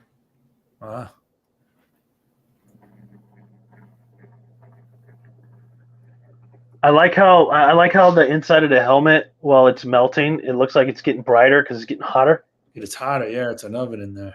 Yeah. So we have that kind of going on. Got the fire working. Sculpting fire was fun. Sculpting lava was a pain but fun. Because I really wanted to give it the idea that you could see it flowing. You know, we could give it some directionality to it instead of just having it look like a pool. So it looks like it's actually moving towards like the edge. Yeah, I was thinking of putting Arnold's thumb coming out, you know. Shut up, man. That would have been awesome, the T800. I know why you guys cry. Yeah, no, I can never do it. And he goes away. So yeah. I like that Inferno in the front of the base. That looks good. I did this exactly how it's depicted in the comic books. Like if you look at the entire Inferno saga, the initial Inferno saga, this is what the text was on there. So I really wanted to call back to that. Yeah. That was a great Easter egg on there, man. That's good. Tie that in. And we got this guy over here. I had a lot of fun working on the goblins and getting those details in. I kind of wanted to give them almost like a charred, leathery kind of look on parts of them. Yeah. I wanted them to all have a lot of character. Yeah. A lot of the pieces that I've seen over the years that have kind of been like some of the custom ones I've seen, the goblins are an afterthought. You know what I mean? I'm not trying to shit on anybody and their efforts and stuff too, but like they put the emphasis on Madeline Pryor's outfit, and that's about it. Like that's one of the reasons why I really wanted to take a crack at doing her, because I felt like she doesn't get a lot of love, I think, in 3D. She doesn't get a lot of love in media, other than just recently the love that she got in the animated series that just came out, 97. You know, I thought they did a good job of giving her a personality character. But yeah, like I said, I kind of feel like she's just kind of an afterthought, and she's an awesome character. So I have got that kind of going on to make sure that this all has relief and texture. So this is actually coming up off the skin. It's not just paint work. So if an artist or a painter, you know, were to like actually take a crack at it and stuff, adding those washes and adding those details would be on the actual surface and stuff to easily kind of brush away to make sure the burn I feel marks. that was a hint towards Jeffrey. Jeffrey? You know, what was so inclined, you know, so to ever be a painter, you know, but yeah. I love that guy. Yeah, this one, I had a lot of fun with this guy, and I made sure. Now, this is obviously a 3D detail, but I added the translucency, and I added the eye pupil, so that it actually looks like you have the depth of the eye, almost as if it was glass. So you've got the magnification coming through a little bit. The cool thing is too is about the pupils, the way they're designed, they almost kind of follow you a little bit. Yeah. Oh yeah. Again, that's a 3D detail, but you know, it's something I still had to do just because I like those details. Well, I think you're missing a few things. You need the T800 hand coming in the lava. You need the Lord of the Rings finger on him while he's like my precious. The Aiden. Yeah. There's so many sprigs on there. I went in here and also, like I said, I went into the back and stuff. I wanted to make sure that every part of them was interesting to look at. So I had a little fun kind of doing this kind of design work and giving it like a Gremlin kind of vibe. I kept thinking about like Stripe from Gremlins and giving them something, like giving these guys some like really interesting kind of details. It took me a while to get them all done just right, but I didn't want to phone in any aspect of it since I knew I was putting a lot of time in. Yeah. We've got the base. I wanted to put a skull in the base, and there's actually like lava pouring out of it, of the orifices. Yeah, it looks good. You know, we have a hand that's also coming up out of the lava that she's controlling with her mind. That's cool. So she's basically using this hand here To hold her up. to pull that up. Yeah. Out of the lava as it's cascading with powers around and stuff like that, kind of making the kinetic force of her pulling lava out of it. And then she's also pulling from the actual ground itself, bursting through. Remember how we were talking about the storm and they had that rocks? Yeah. Okay, so when I was talking about like directionality of the rocks to fit what's going on, this is what I was kind of talking about, like adding some directionality of the rocks actually cascading upwards, like in a spiral form. Yeah. And initially I had it just being fire and looking like lava, like some type of plasma. But then after seeing the cartoon and seeing that her powers were generating colors of blue, green, and purple, I decided to put that into the emissive on here. Yeah, that'll be a challenging for light up and paint for something like that. I can only imagine how challenging that would be. I can't wait to see that kind of challenge get met or get addressed, because like I've seen really good solutions. I've seen some stuff that I used to tell myself, oh, it just can't be done. In the last few years, I've seen a lot of pieces get done that I didn't think could be done. Yeah. So I refuse to be one of those that's going to like tie myself to the capabilities of like right now and stuff and see, well, it can't be done. I'd rather go far and reel back in than leave something on the table and not push something as far as I possibly can. Right. Right. So you also had two proximity pieces, goblins, that you were working on, right? There's two. Yeah, there's three, but specifically demons that are larger than the goblins. One of them is Neaster, which is like Neaster and Sim are the two demons that gave her powers, that answered her cries and stuff. And one of them, let me just do a real quick dive over to the Instagrams so I can show you real quick, just to give you an idea. One of them is not quite completed yet, but at the same time, like they're afterthought kind of. So while you do that, Jeffrey, what do you think? What kind of paint challenge are we looking at here with this piece? It's all about getting it right with the light up feature versus no light up feature, right? It's just like we were talking about before. I'm curious how they're going to handle the light up. Is it a light up feature on the energy that's coming out of her hand too? Yeah. Okay.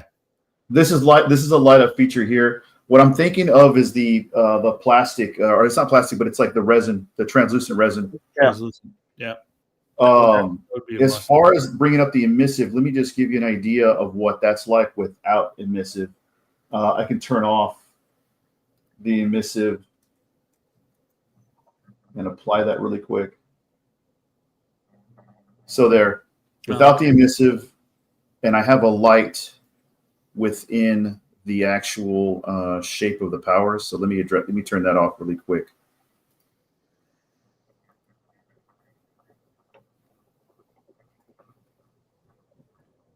Yeah, if somebody can achieve that, it's still really nice. There you go. So this is it without any emissive.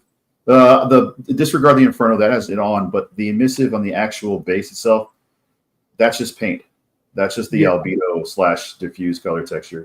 I would assume like the powers coming out of her left hand would be more like a clear green turquoise resin, and then putting the paint. That I can see that working. Now for the rest of it, be a little challenging. This is one of the companion pieces. Yeah. What the hell is this? So that's one of the demons that gave her power. So there's 2 different demons. So if you guys haven't read the Inferno comic, read it so you can catch up and understand what's going on and what Roger is saying here. Yeah, like there's really good storyline. The original demon, like he looks. I've never really liked the actual look of him in the comic books. I thought it was kind of a weird design, so I thought I'd add my own spin on him. Yeah, no, for sure. Artist interpretation is always welcome, man. So this is what he looks like in the comic books, like this right here. Yeah. I was like, well, we can do better, right? Like, yeah. For sure. You did. That's why we did this version here. So he has a little bit more longer face and stuff too, but definitely looks. You're gonna implement the wings on him? If I put the wings, it takes up too much space. It's just like we were talking about earlier. The footprint on him, he won't be able to be a proximity piece. He'll be too big unless I make them like really brought in. But even then, it will really, I think, kind of break the silhouette a little bit, having him like right here, because I want to have him on this side. Sim is on this side, which looks. I have a really quick look and tease of what he looks like. That's this guy right here.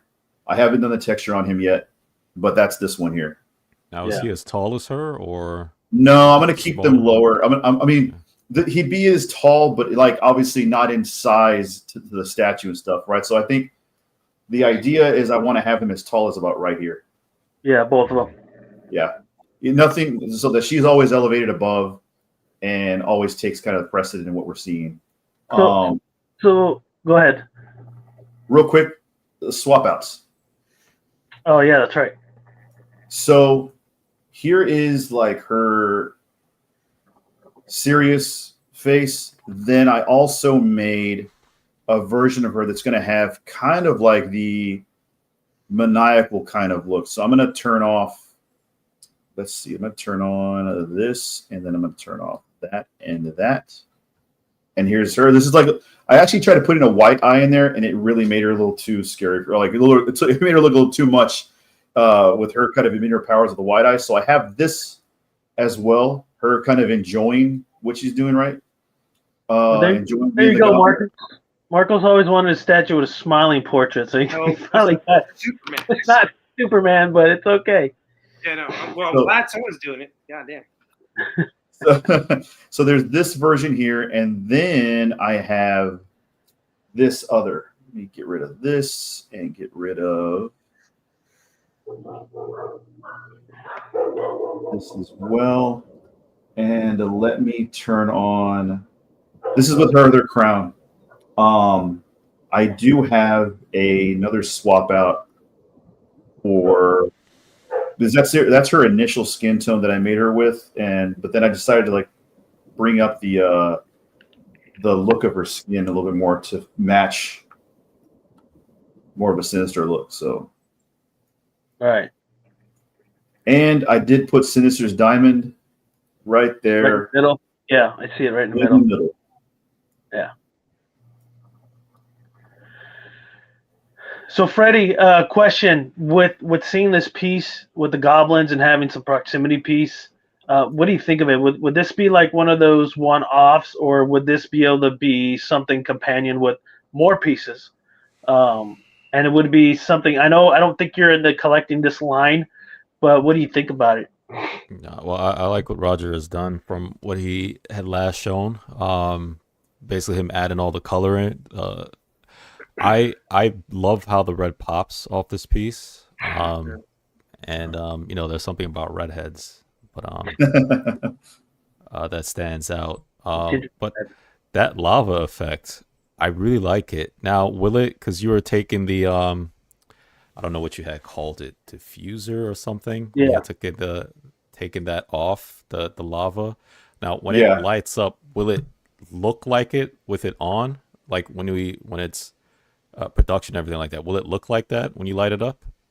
When you light it up, this is the idea, will it- because if they paint over the actual, let's say it's translucent resin, or even if it's polystone, like they're still going to paint all the black where you see the black. Yeah. And it's going to, because it actually has levels of depth to it. So the parts that are raised are black, right? And then So I the like the way parts it that looks aren't here. have more translucency in it. So having let me turn off the missive real quick. Apply. So it's actually just orange, really thinly painted orange material. Yeah. That has the light coming through it, and where you have painted blacks and really strong, thicker resin going on here, it'll occlude and break out that separation you see between colors. Okay. Yeah, I really like that. 'Cause there are some pieces that I see.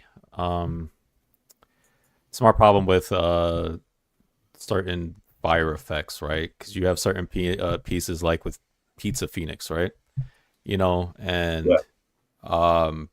you know, and then you have some great ones like XM Ghost Rider. You know, that's great. So, you know, so it's always a thing. That's why I was like, how does it look like? Because there are certain lava effects and how it's done. I don't know all the technical terms and like what they're called, but you know, there are some where it doesn't catch my eye where I like it, and I'm turned off by it when the light's not on, or if it does have light at all. You know, as opposed to when I see the lava or fire effect, and I'm like, oh, wow, that looks really good. You know, so from what I see here, it does look really good. Actually, with it like this, and with it when you had it real lit up, you know, so that's a plus. That's kind of what I was eyeing more so, was how does that lava look with the piece. Let me And see I like if what I I can see. give you an example of it right now. Thank you for the feedback. Like, I really, really appreciate that. Like, it goes a long way. Like, especially coming from avid collectors like myself, you know, hearing that feedback makes all the world's difference as far as I'm concerned. So give me 1 second and add this. The great thing about this type of effect versus straight fire is that you do have that depth. You have the rocks, you have the blacks, you have, you know, that undertone light that will be coming through that. And it's actually, for me, it seems like a more of a win than if it was just like a straight fire effect. It would be a little bit more difficult. But this, like you were saying, that it was going to be layered and stuff like that, that I could see it working really nicely, you know? Yeah. Marcos, what do you think, Marcos?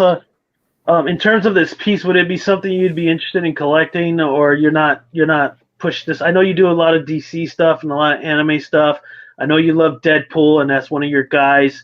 But looking at this, seeing the renders, knowing that there's some pretty badass companion pieces, where would this be lying on potential for you? Probably not for me. I don't like. I the first time I ever heard of this character was, like Roger said, in the '89 or not '89, 90, yeah, that X-Men show. And that was like the first time I ever heard about her. I didn't know who the hell she was, and I'm relatively knowledgeable about X-Men. Just kind of what Roger said. She doesn't get love in anything, so like it was like the first time for me. I was like, oh shit. And then so for me, probably not, but it looks great though. My favorite piece of my collection, what got me into collection, is a anime piece, and his power is like lava. So it's my favorite statue I have. So a lava effect is awesome. And that effect too, it has like a pulsating around the whole like base, you know, and everything. It's awesome. But lava is a really good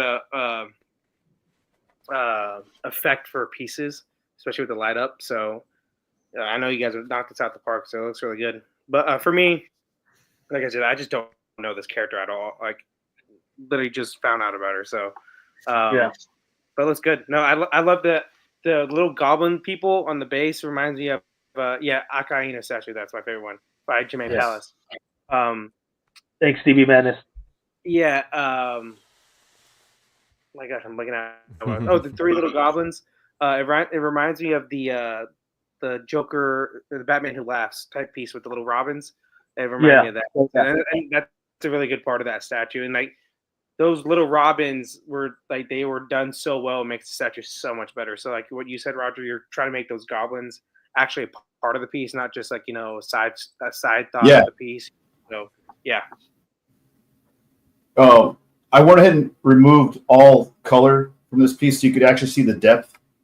And what I was talking about, so the areas that are the deepest or the cavities basically would be the areas that have the thinnest paintwork on them. Whereas like the areas that are raised have like black over them that would occlude and like actually reduce and prevent any paint, any color from coming up through the surface. So that's how you get that kind of separation of colors. Right. I love how you have the you talked about it, but the helmets melting. Now you can actually see the helmets, how they actually like melt in there. That was a really, really, really good touch. And you're gonna do an actual video like you did the last time for the teaser, where it has like the spinning the music, all that stuff, and panning it out. So whenever you do that, let us know. We will post it on ASV Collectibles and other social media, because we want to spread this out. This is very, very amazing, good work. Thank you so much. I hope somebody does pick this up and produce it. If they do, I can't wait to see it in person. But thanks again, Roger, for sharing this piece. Thank you for giving me a platform to share it. This is I want to make a little stand to put the guys on too, in case you want to display her just by herself. So, that'd be great too. Yeah, I'm noticing more and more a lot of commissioners stuff doing the stands for certain things, pulling certain items out just to have particular pieces on. I don't feel that it's necessary to take the goblins off, because the real estate is kind of like this piece, right? You got a lot going on here, but it's very condensed, so it doesn't take as much space.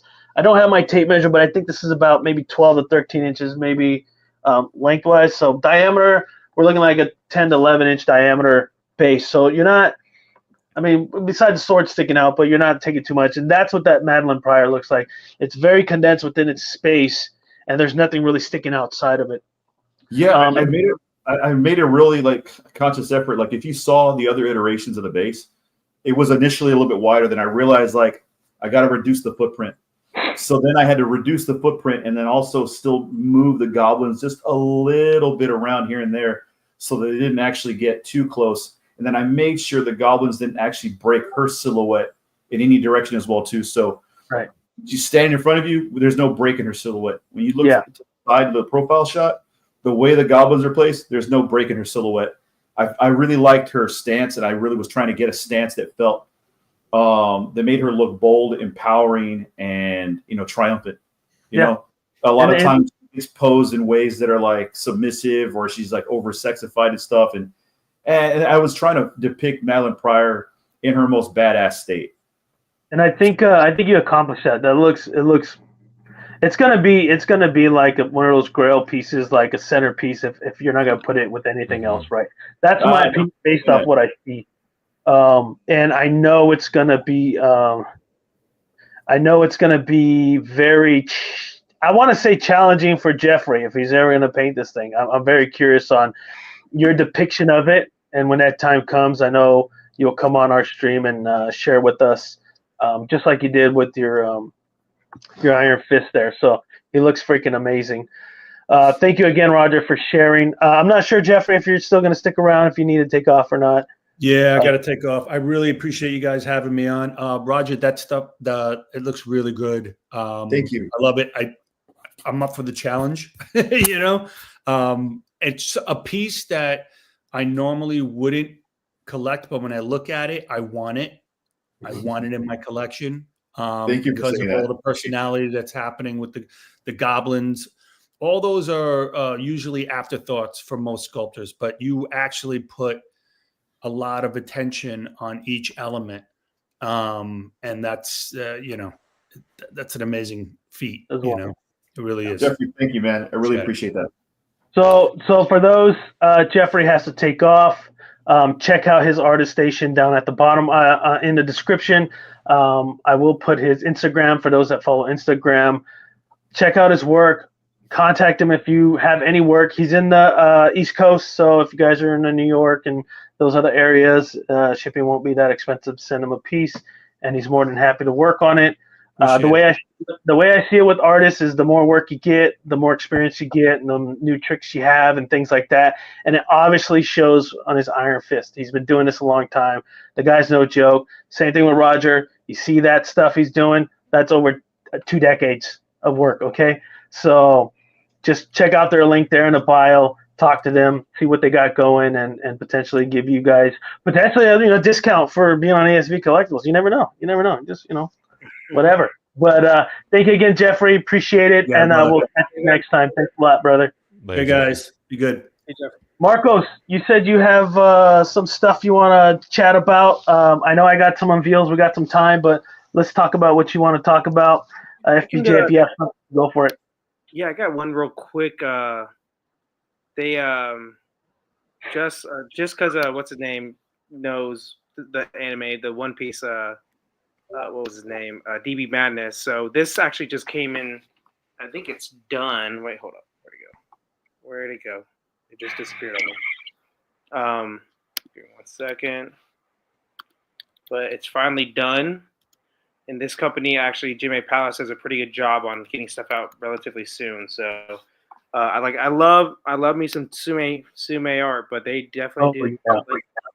They like to take their time, man. They do like to take their time. Well, that the bleach, man. They said 6 months or so. So let's see. Yeah. So what I like about that line, I've said it on a couple of shows, is that they said that line will always be like, I think the most is like 8 months from the first day of PO. So that's a good thing about it. So, want my Yamamoto, man. Yeah.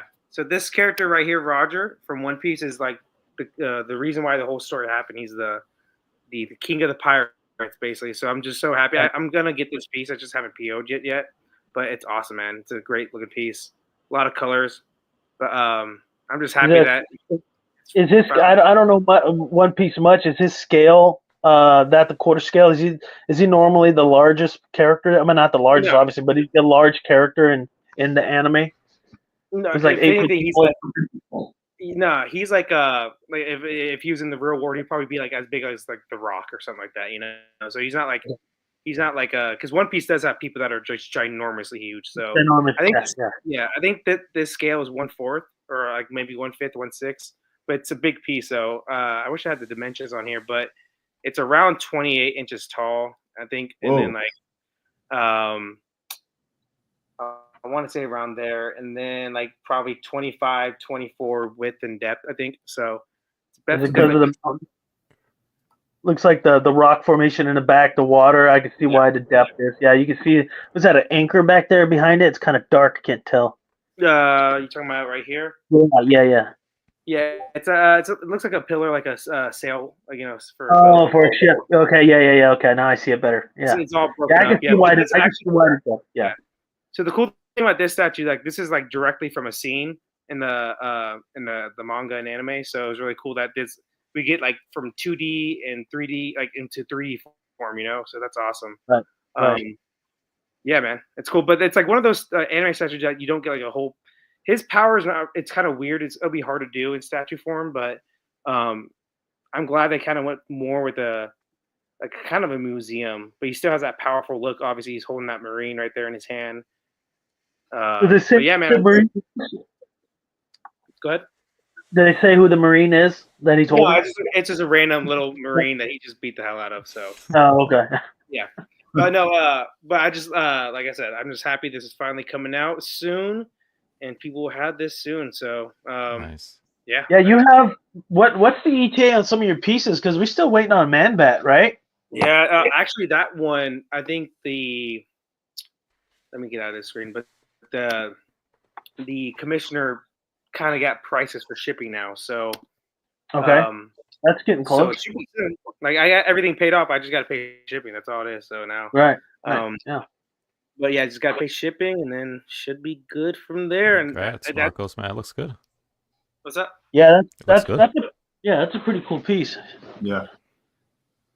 Yeah, hockey powers for sure. Yeah, you can do it. It just for me, I haven't seen any great ones.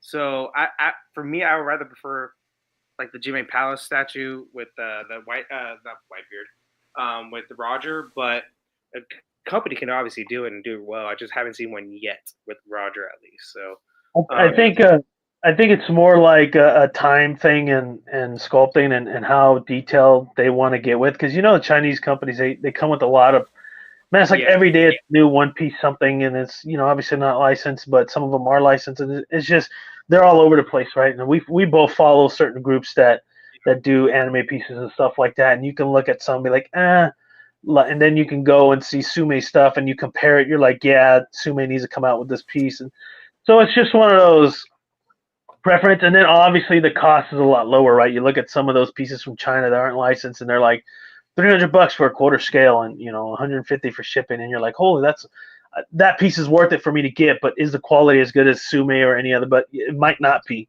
right? Yeah. So it's just really the crazy thing is sometimes they are, which is sometimes it's crazy. Like it's hit or miss, but thankfully now a lot of these like companies, unlicensed companies, they're kind of established now, I guess you could say. So you kind of know what you're getting most of the time now, but there's still some random new ones that come out of nowhere. Like, okay, you get kind of hesitant. You're like, I like the sculpt and everything, so you kind of take a chance sometimes. So you got to roll the dice, yeah, for sure. FBJ, you got anything? No.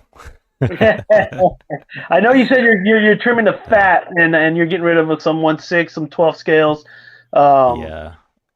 I mean, I do have stuff on order that is coming in eventually, probably next couple of months or a month or so. But yeah, I'm just trying to trim the fat. So, are you like trimming the fat because you want a specific display system now? Based off, I know you've been coming on our channel. You obviously got godlike, and you're going on there and you're seeing new things. You're the custom world's kind of creeping up on you a little bit, and you're in that realm. With that said, is that why you're kind of like, hey, I got to trim the fat for these particular pieces and how I want Yeah, that's exactly right. Because like with all of us, right, our collections evolve. And because I mean, I still collect 1/6. I still collect 7-inch pieces. NECA. I still collect some of the smaller stuff as well, Super 7 and to name a bunch, right? I still do the small little action figures or toys or whatever. But I just realized with evolving, like even Funko, right?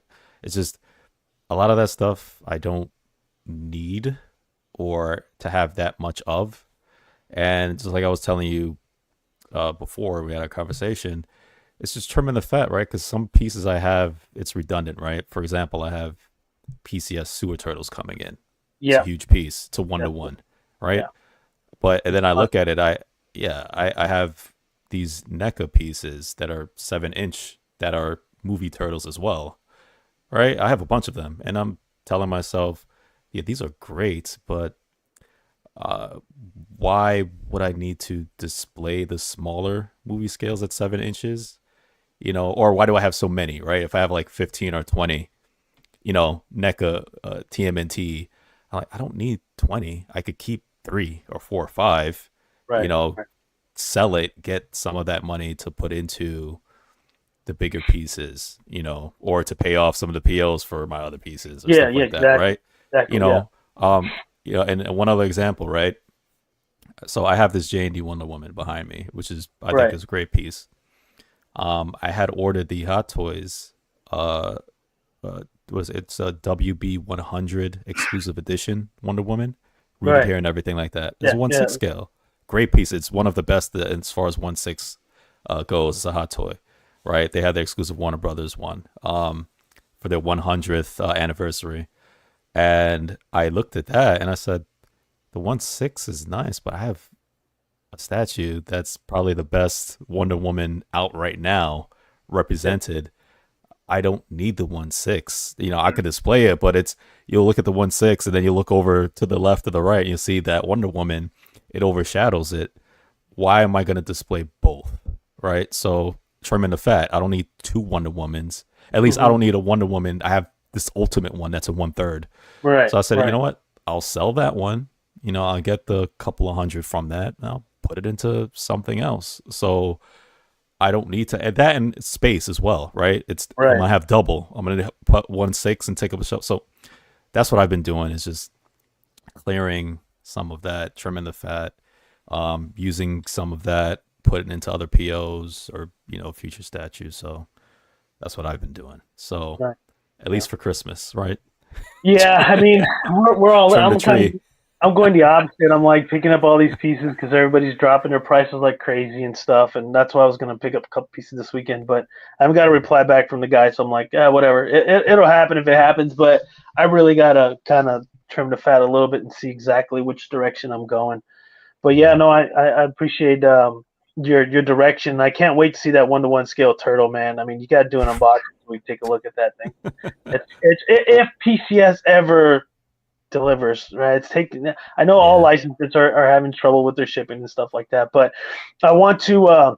We're getting pretty close to the 2-hour mark, so I got one unveiling to do, and then one we're going to talk about little, which we talked in the past, but there are some companion pieces that are coming with it for those that like, you know, the DC stuff. I know we talk about the DC stuff, and I teased it earlier today because I screwed up, but that's okay. I'm gonna add it to the stage right there, Mongol. So I showed this Mongol a few weeks back, and the commissioner gave me the rest of the renders and everything. So I want everybody to look at it. It is a quarter scale. It is a custom piece. This is where he acquires the lantern rings. There are some swap outs. So this is the full base rendered. I'm not familiar with some of the helmets and the skulls down here at the bottom because I don't know this character that well. So that's the front of it. Oh, that's not it. That's something else. Yeah. So we got this. Obviously the glowing eyes. I don't believe he's doing light effects on it. He's just going to do like some glowing light paint. This is the base. Yeah, so this is the kind of the base at the bottom. I do like the scripture down at the bottom of the base. Now, remember, this is a rendered, so obviously when they do the paint application, should be more detail. The smaller helmet here on the side, you can see some details in that as well. So it's looking pretty good. I'm really liking this piece. Let's see. Then that's another swap out. Not sure what character this is with the female hair.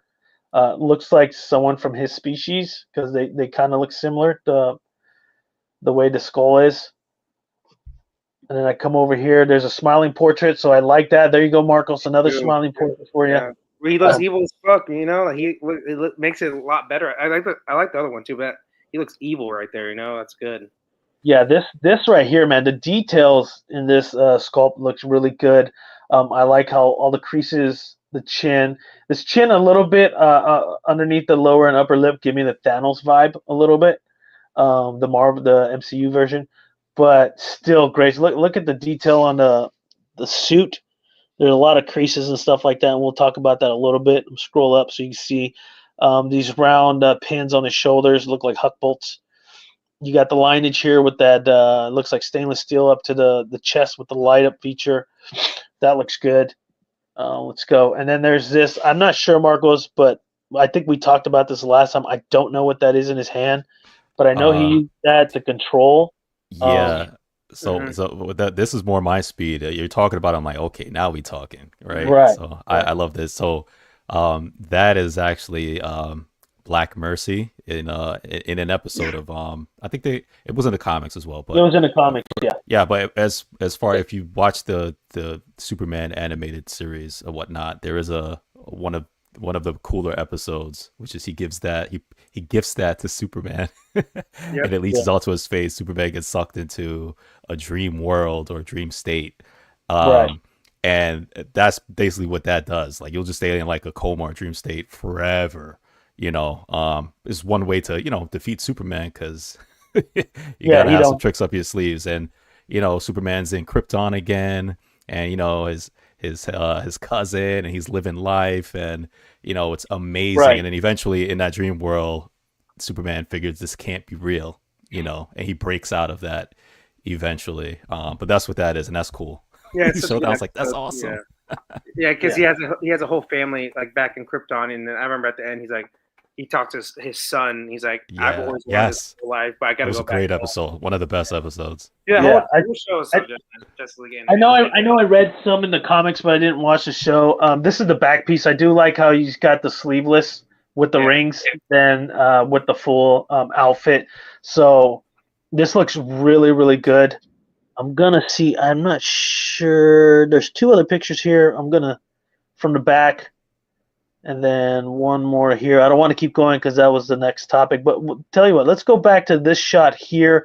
Roger, because you're an artist, I want to know your opinion based off what you're seeing now. What changes would you potentially do? I'm not sure if you know the character that well, but see the purple skin. I know Aiden was talking about the purple skin. Let's see here real quick. What's going on, everyone? Is chat. Thanks, X-Men exclusive. Appreciate it. Thank you very much. Yeah, Angelus she's pretty hot, man. I'm super, super happy with her.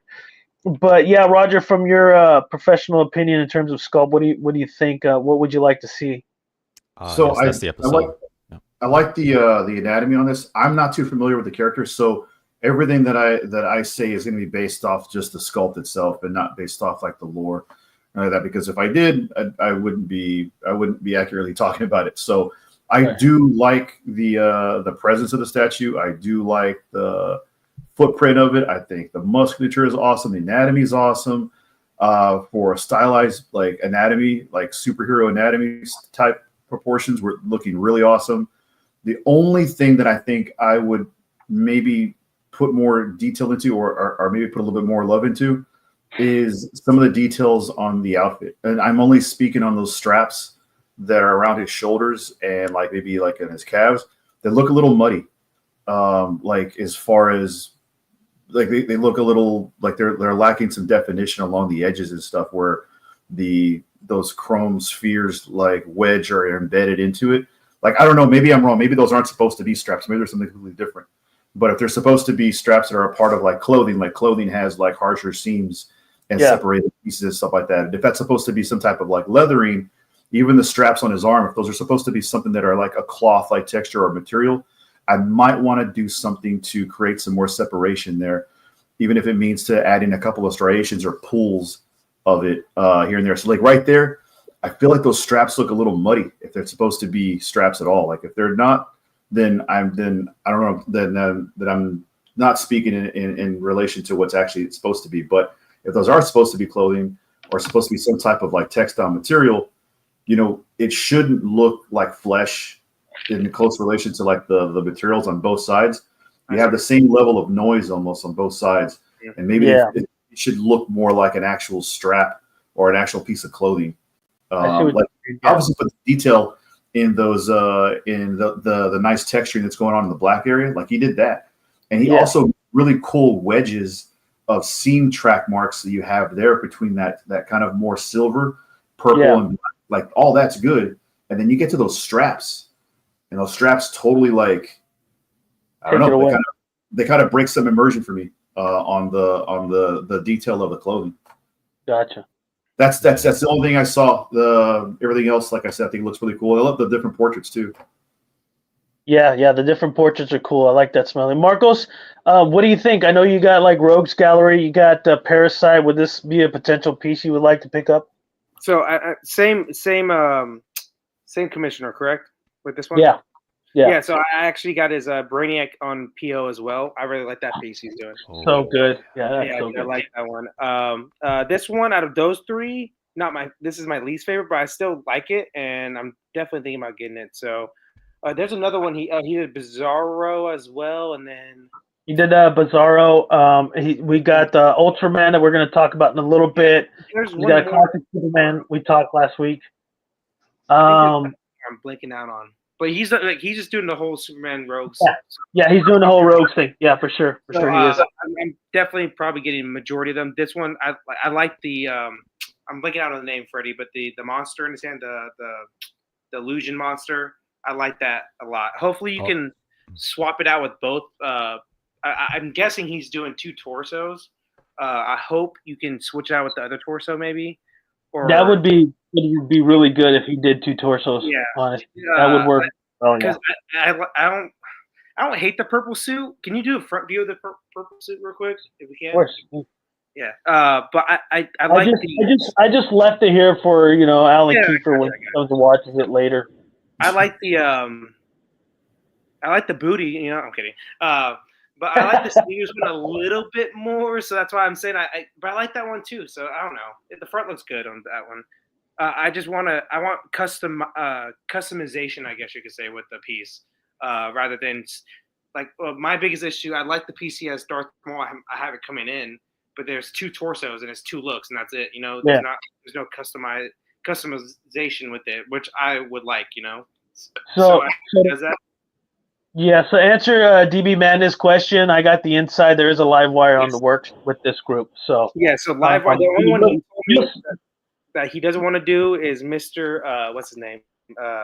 Mitzi Pixel. The little interdimensional guy, the jokester. That's the only one, but I'm trying to convince him. So we'll chat a little bit with that. But yeah, live wire's pretty much in the works. You'll see it first here. Unless you're a part of his group, see it there. But yeah, we'll have it. FBJ, I know you're a fan. What's up? Yeah. I have a long list of stuff I have to get to before I get to this piece. But yes, this is something I would actually get.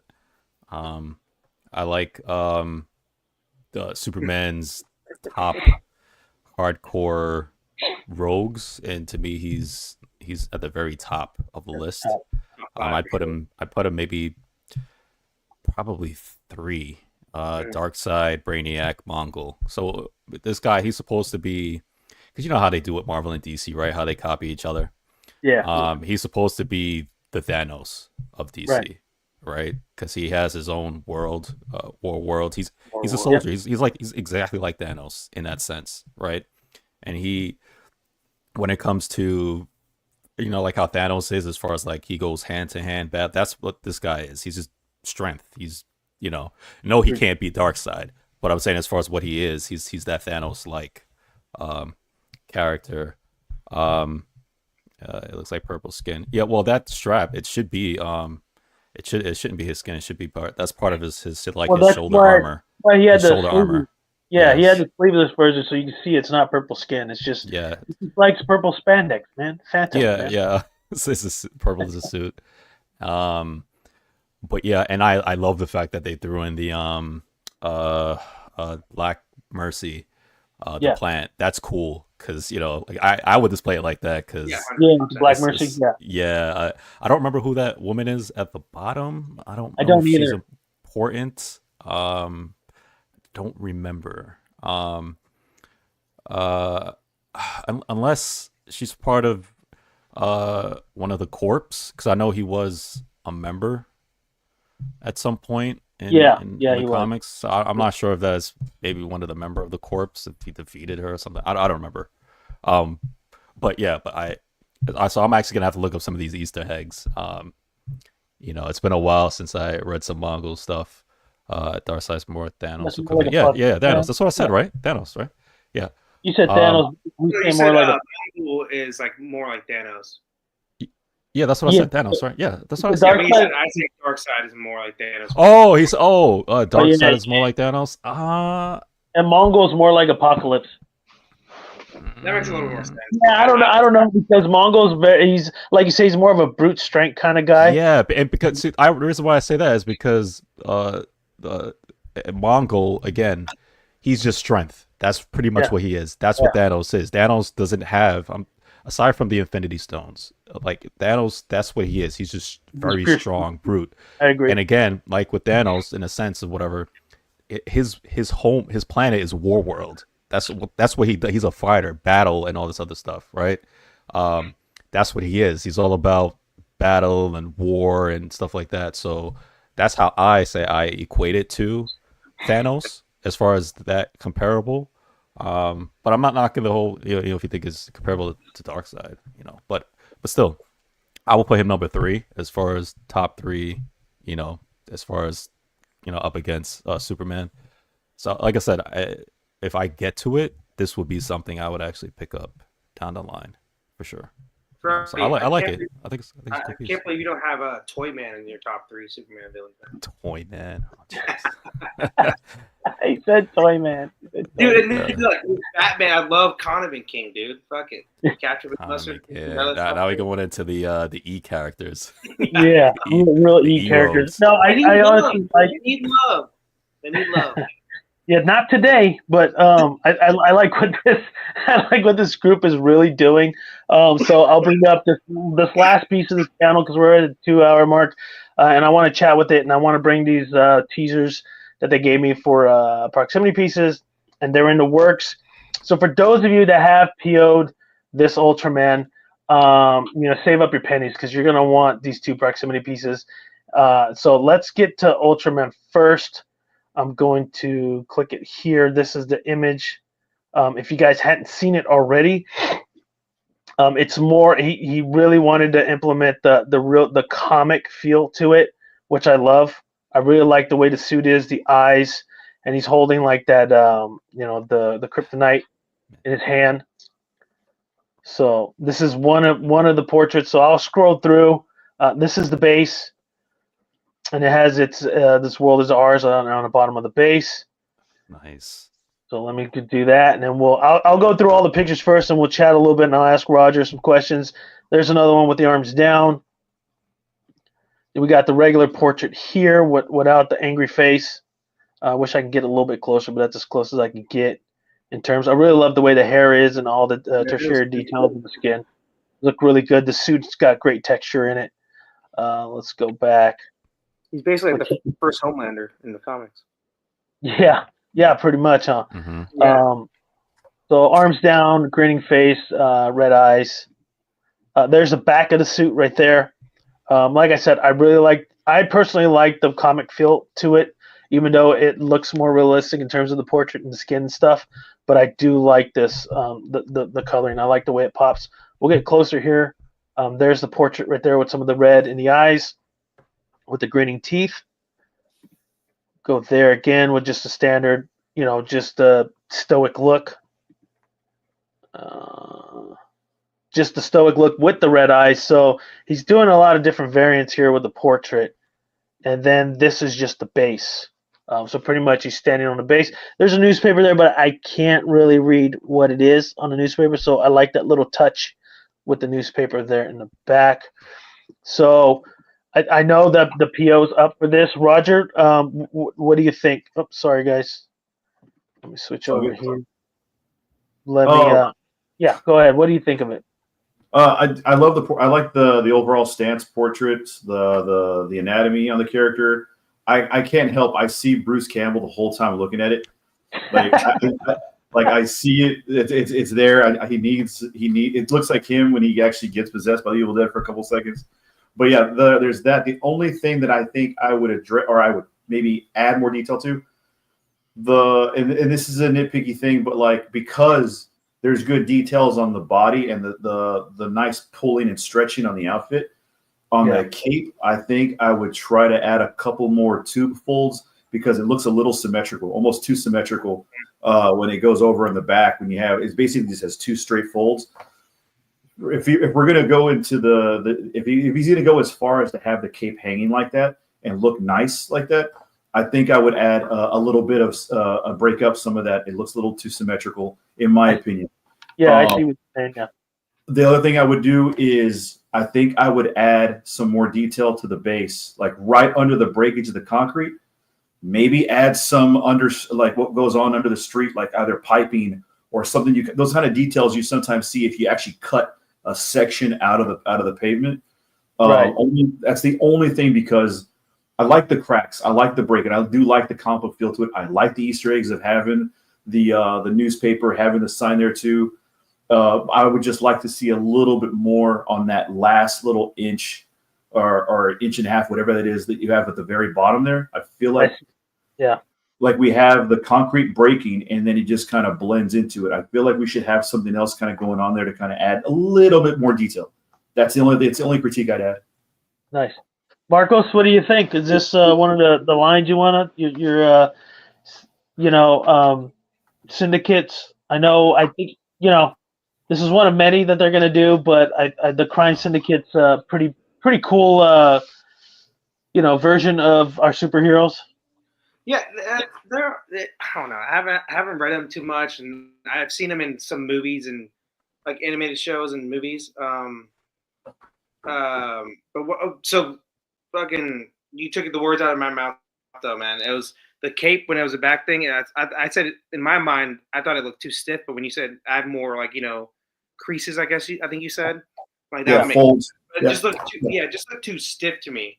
And then the base, it just needs a little bit more detail, something more going on with it. That was the only two critiques I had of it, but everything else was good. This is like appropriate portraits for this type of like Superman. Like he's evil, make him angry. If it's actual Superman, don't make him evil, don't make him angry. But alternate versions do it. So this is your Homelander version of Superman, pretty much. But it makes sense, So and shit, even on the Prime 1 Homelander piece, they got him like smiling. They got him smiling, but you can't get one other Superman not smiling. Like, what the hell is going on, man? Freddie, just go ahead, Mark. Real quick, Freddie, this piece. Mm-hmm. What do you think of this piece? And then I'll get to the two proximity pieces that they're going to do. They only gave me silhouettes, so it's not much to talk about, but I want to show it. Wow. Okay. Well, first of all, I'm gonna have to add this to my list because I really like the rogues, man. Because this is stuff that I don't see anybody doing, right? Yep. I love the Crime Syndicate. Like I wanted figures and stuff from them. When I was, because I still collect figures, I wanted some representation of the Crime Syndicate because I think it's cool. I'm a huge fan of Owlman as well. I even have a Funko Pop of Owlman. There's no Funko Pop of Ultraman. I don't think so. But I collect a lot of those obscure stuff, right? I think I even have a figure of Owlman as well. I love Owlman. Oh man. But I want. You said they're doing the whole lineup. I'm like, man, I want Ultraman. I want Superwoman, Owlman. I can't remember the others. There's like two more. Yeah, there's like Flash and the Green Lantern version. Yes, but I can't remember their like names, but and if I've seen all of the DC animated stuff, even multiple times. I even have a was it 40th or 30th anniversary? It's a DVD set that has like 40 or 50 of all the DC animated movies or whatever. I have that. I've watched them all, even the stuff. There's the one that it's really good. It's Crisis on Multiple Earths. Or was it 2 Earths? Crisis on 2 Earths. 2 Earths. I loved it. I loved it so much. And even when Batman had to go up against Owlman and try to win, because Batman is smart. Owlman is smart too. And they had to outwit each other, at some point. I'm not going to tell you who won. If you didn't watch it. It's cool. But I love the fact that they actually showed the crime syndicates in that. So Marcos, for you, if you're not going to pick up the comic, the cartoon is like what? No, I've seen them. 70, 60, 70. Yeah, you've seen it? Okay. Yeah. It's been a while, but I remember the scene with Batman. It's been a while. And Owlman, yeah, for sure. Yeah, it's really cool. But I would like the crime syndicates. But for this piece though, actually I like the slim kind of muscular build. Because I don't think it differentiates from Superman, because most of the time when people do Superman pieces, Superman he's like really big and built on top and very muscular, which okay, yeah, that's Superman. So I'm glad they kind of doing a little okay, it's not just cut and paste Superman, put it on a U, right? They made it a little bit different. So if you want to line it up with a Superman piece, the Superman is more a slim muscular cut, which I like. And I like that he kind of looks like Bruce Campbell, which is I don't want my Ultraman looking exactly like Superman. Superman. Yeah, I agree because he doesn't in the anime or in the comics. They don't look alike. They're very right. So now. those are my takes on it. Yeah. Last week I think we did the unveil of the same group's Superman Classic with the Gary Frank portrait, which is the same base, same body, same everything. He just did a classic version because a lot of people were asking for it. But this was the original one. So if you wanted to pair both of them, those were two variants that you could pair both. That's cool. I like the fact that if you did get the Superman, you could do the Gary Frank's portrait with this one, and they look differently. You don't use the same portraits, right? You know what I'm saying? So it would work out well. I did chat with them about putting a smirk on it just so I could see, but I haven't got I haven't got a response, Marcos. I'm sorry. I'm trying to get them to put the smirk on it. So that's it. So thanks for your feedback. So this is the silhouette of Superwoman right there. So nice. That right there is the concept for their silhouette of Superwoman. Wow. They're not done with the portraits. They're changing a lot of things. They haven't added the base. That was just like a standard base, but that is a silhouette. So it'll be pretty close to that. I'm pretty sure she'll have the lasso of torture with her. I think that's what it's called, the lasso of torture. And I can't wait to see more of it. This is all I got. So once I get more for sure here on ASV Collectibles, we will show you firsthand. And then after that, we got the next character, which would be Freddy's favorite. No way. Oh my gosh. Why are you doing this? You setting me up, man. Is this Owlman? This is Owlman. Oh, the base will be a little bit different from this because it looks like there's a gargoyle there. This picture is based off the image of the comic. He's got the smoke behind him and all that stuff, but there's no gargoyle there. So it's going to be exactly the way he was telling me. He's going to be exactly like that image in the comic. Superwoman, Supergirl, Superwoman.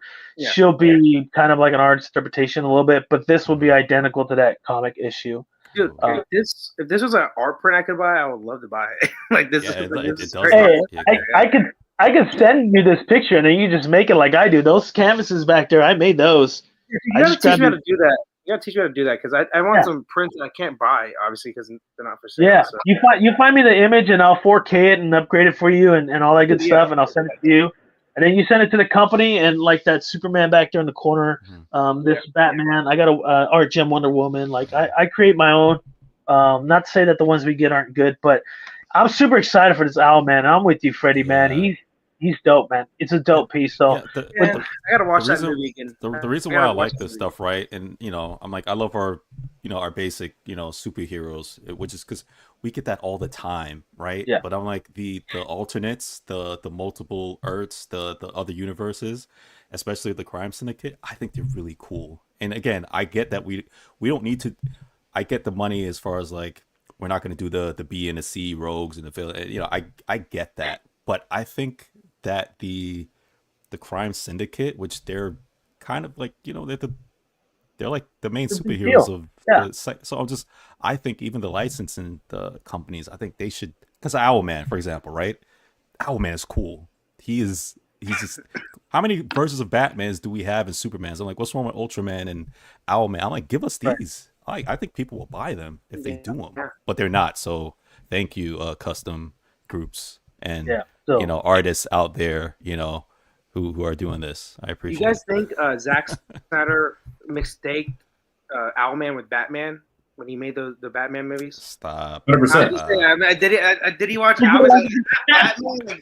Zack Snyder's like that's Batman. Make him use guns.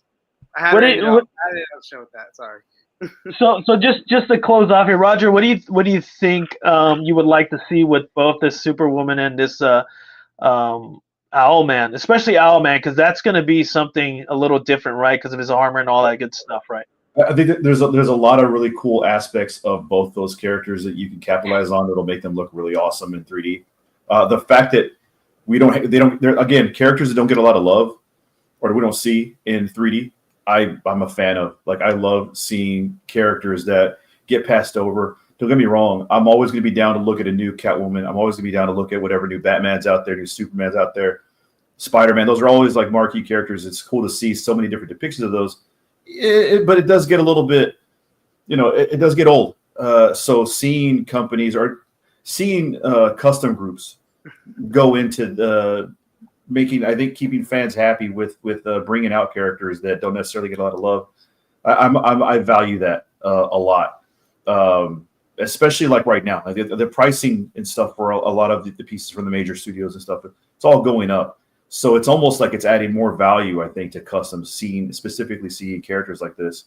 I just honestly more recently became more familiar with these characters, diving into DC because I'm more of a Marvel guy, but I dove into these and I immediately latched on. I like them. I became I'm a fan of villains, right? But so they're always more interesting characters in my opinion. So seeing the Crime Syndicate and seeing that this like alternate world universe version of these characters, I thought, man, I really want to see more of them. So yeah, 3D depictions. I can't wait to see what they do. Yeah, I'm super excited. I'm super thankful that this group's been allowing me to do these sort of things and sending me and getting my opinion. They really appreciate the feedback from our panel, especially with you, Roger, because your background and everything. So then they message me. They're like, "Hey, yeah, we'll look at this. We'll see what they said about that. Things like that. Like that Ultraman, you're not going to be able to change anything, I don't think, because it's already like in production, I think, or it's already sold out or something like that." But they did say they'll send me a prototype just because we're doing this live stream. We're giving them a platform, and I appreciate it. So much love to that group and any other group that wants to support ASV Collectibles. We are over the 2 hour mark. We're at 2 hour and 20 minutes. I appreciate everybody that is in the chat group. We got 10 guys still in here. Stanley, DB Madness. We got XM Exclusive. Appreciate you joining in. Who else did we have here? We have Michael Reyes in the house. Everyday Collector just joined in. So rewind. You missed a lot of stuff. Let's go back. Roger did showcase his Madeline Pryor for everybody, and it looks fire. No pun intended. Let's see. Let me go back. And I think that was pretty much everybody. I know I did say Aiden from A+. John was in the house. Let's see, my brother-in-law Beto, man, appreciate it. I'm not sure if he's still on or not, but he did log in and check out this piece. So yeah, I really appreciate all the love that the panel has given us, the chat group has given me, and I appreciate you guys in the panel, man. Love all your feedback, love everything that's going on in the industry. I just want to keep doing this and make sure we get this community built up. We're having a lot of fun, a lot of good times here. The only thing I forgot to do is mention about the Shenanigans. You mean Shenanigans? Oh. I got to play that for Marcos because I know he loves it. I am working on some new editing, some new stuff I want to do for the intro and things like that for ASV Collectibles. Maybe even some merch. I know I'm working on a new logo, trying to figure out how that'll all pan out. But thank you again, everybody, for tuning in to ASV Collectibles. Thank you, Marcos. Thank you, Freddie. Roger, appreciate it. Jeff, that was on. Legend Lane, thank you guys for joining. And if you want more information on Jeffrey's paint work, check out the description below. His link's on there. If you want Roger's information from So Much 3D, the link's down below. If you just need anything, just hit us up at ASV Collectibles on Facebook. Some of us have Instagrams, or message me here on YouTube, but I prefer the Facebook thing. And again, if you like the stream, you love what's happening, you love what we're doing, please like and subscribe. Helps a lot the channel. Hit that notification for the next live unboxing and shenanigans, and we will see you next time. Peace. Peace, everybody.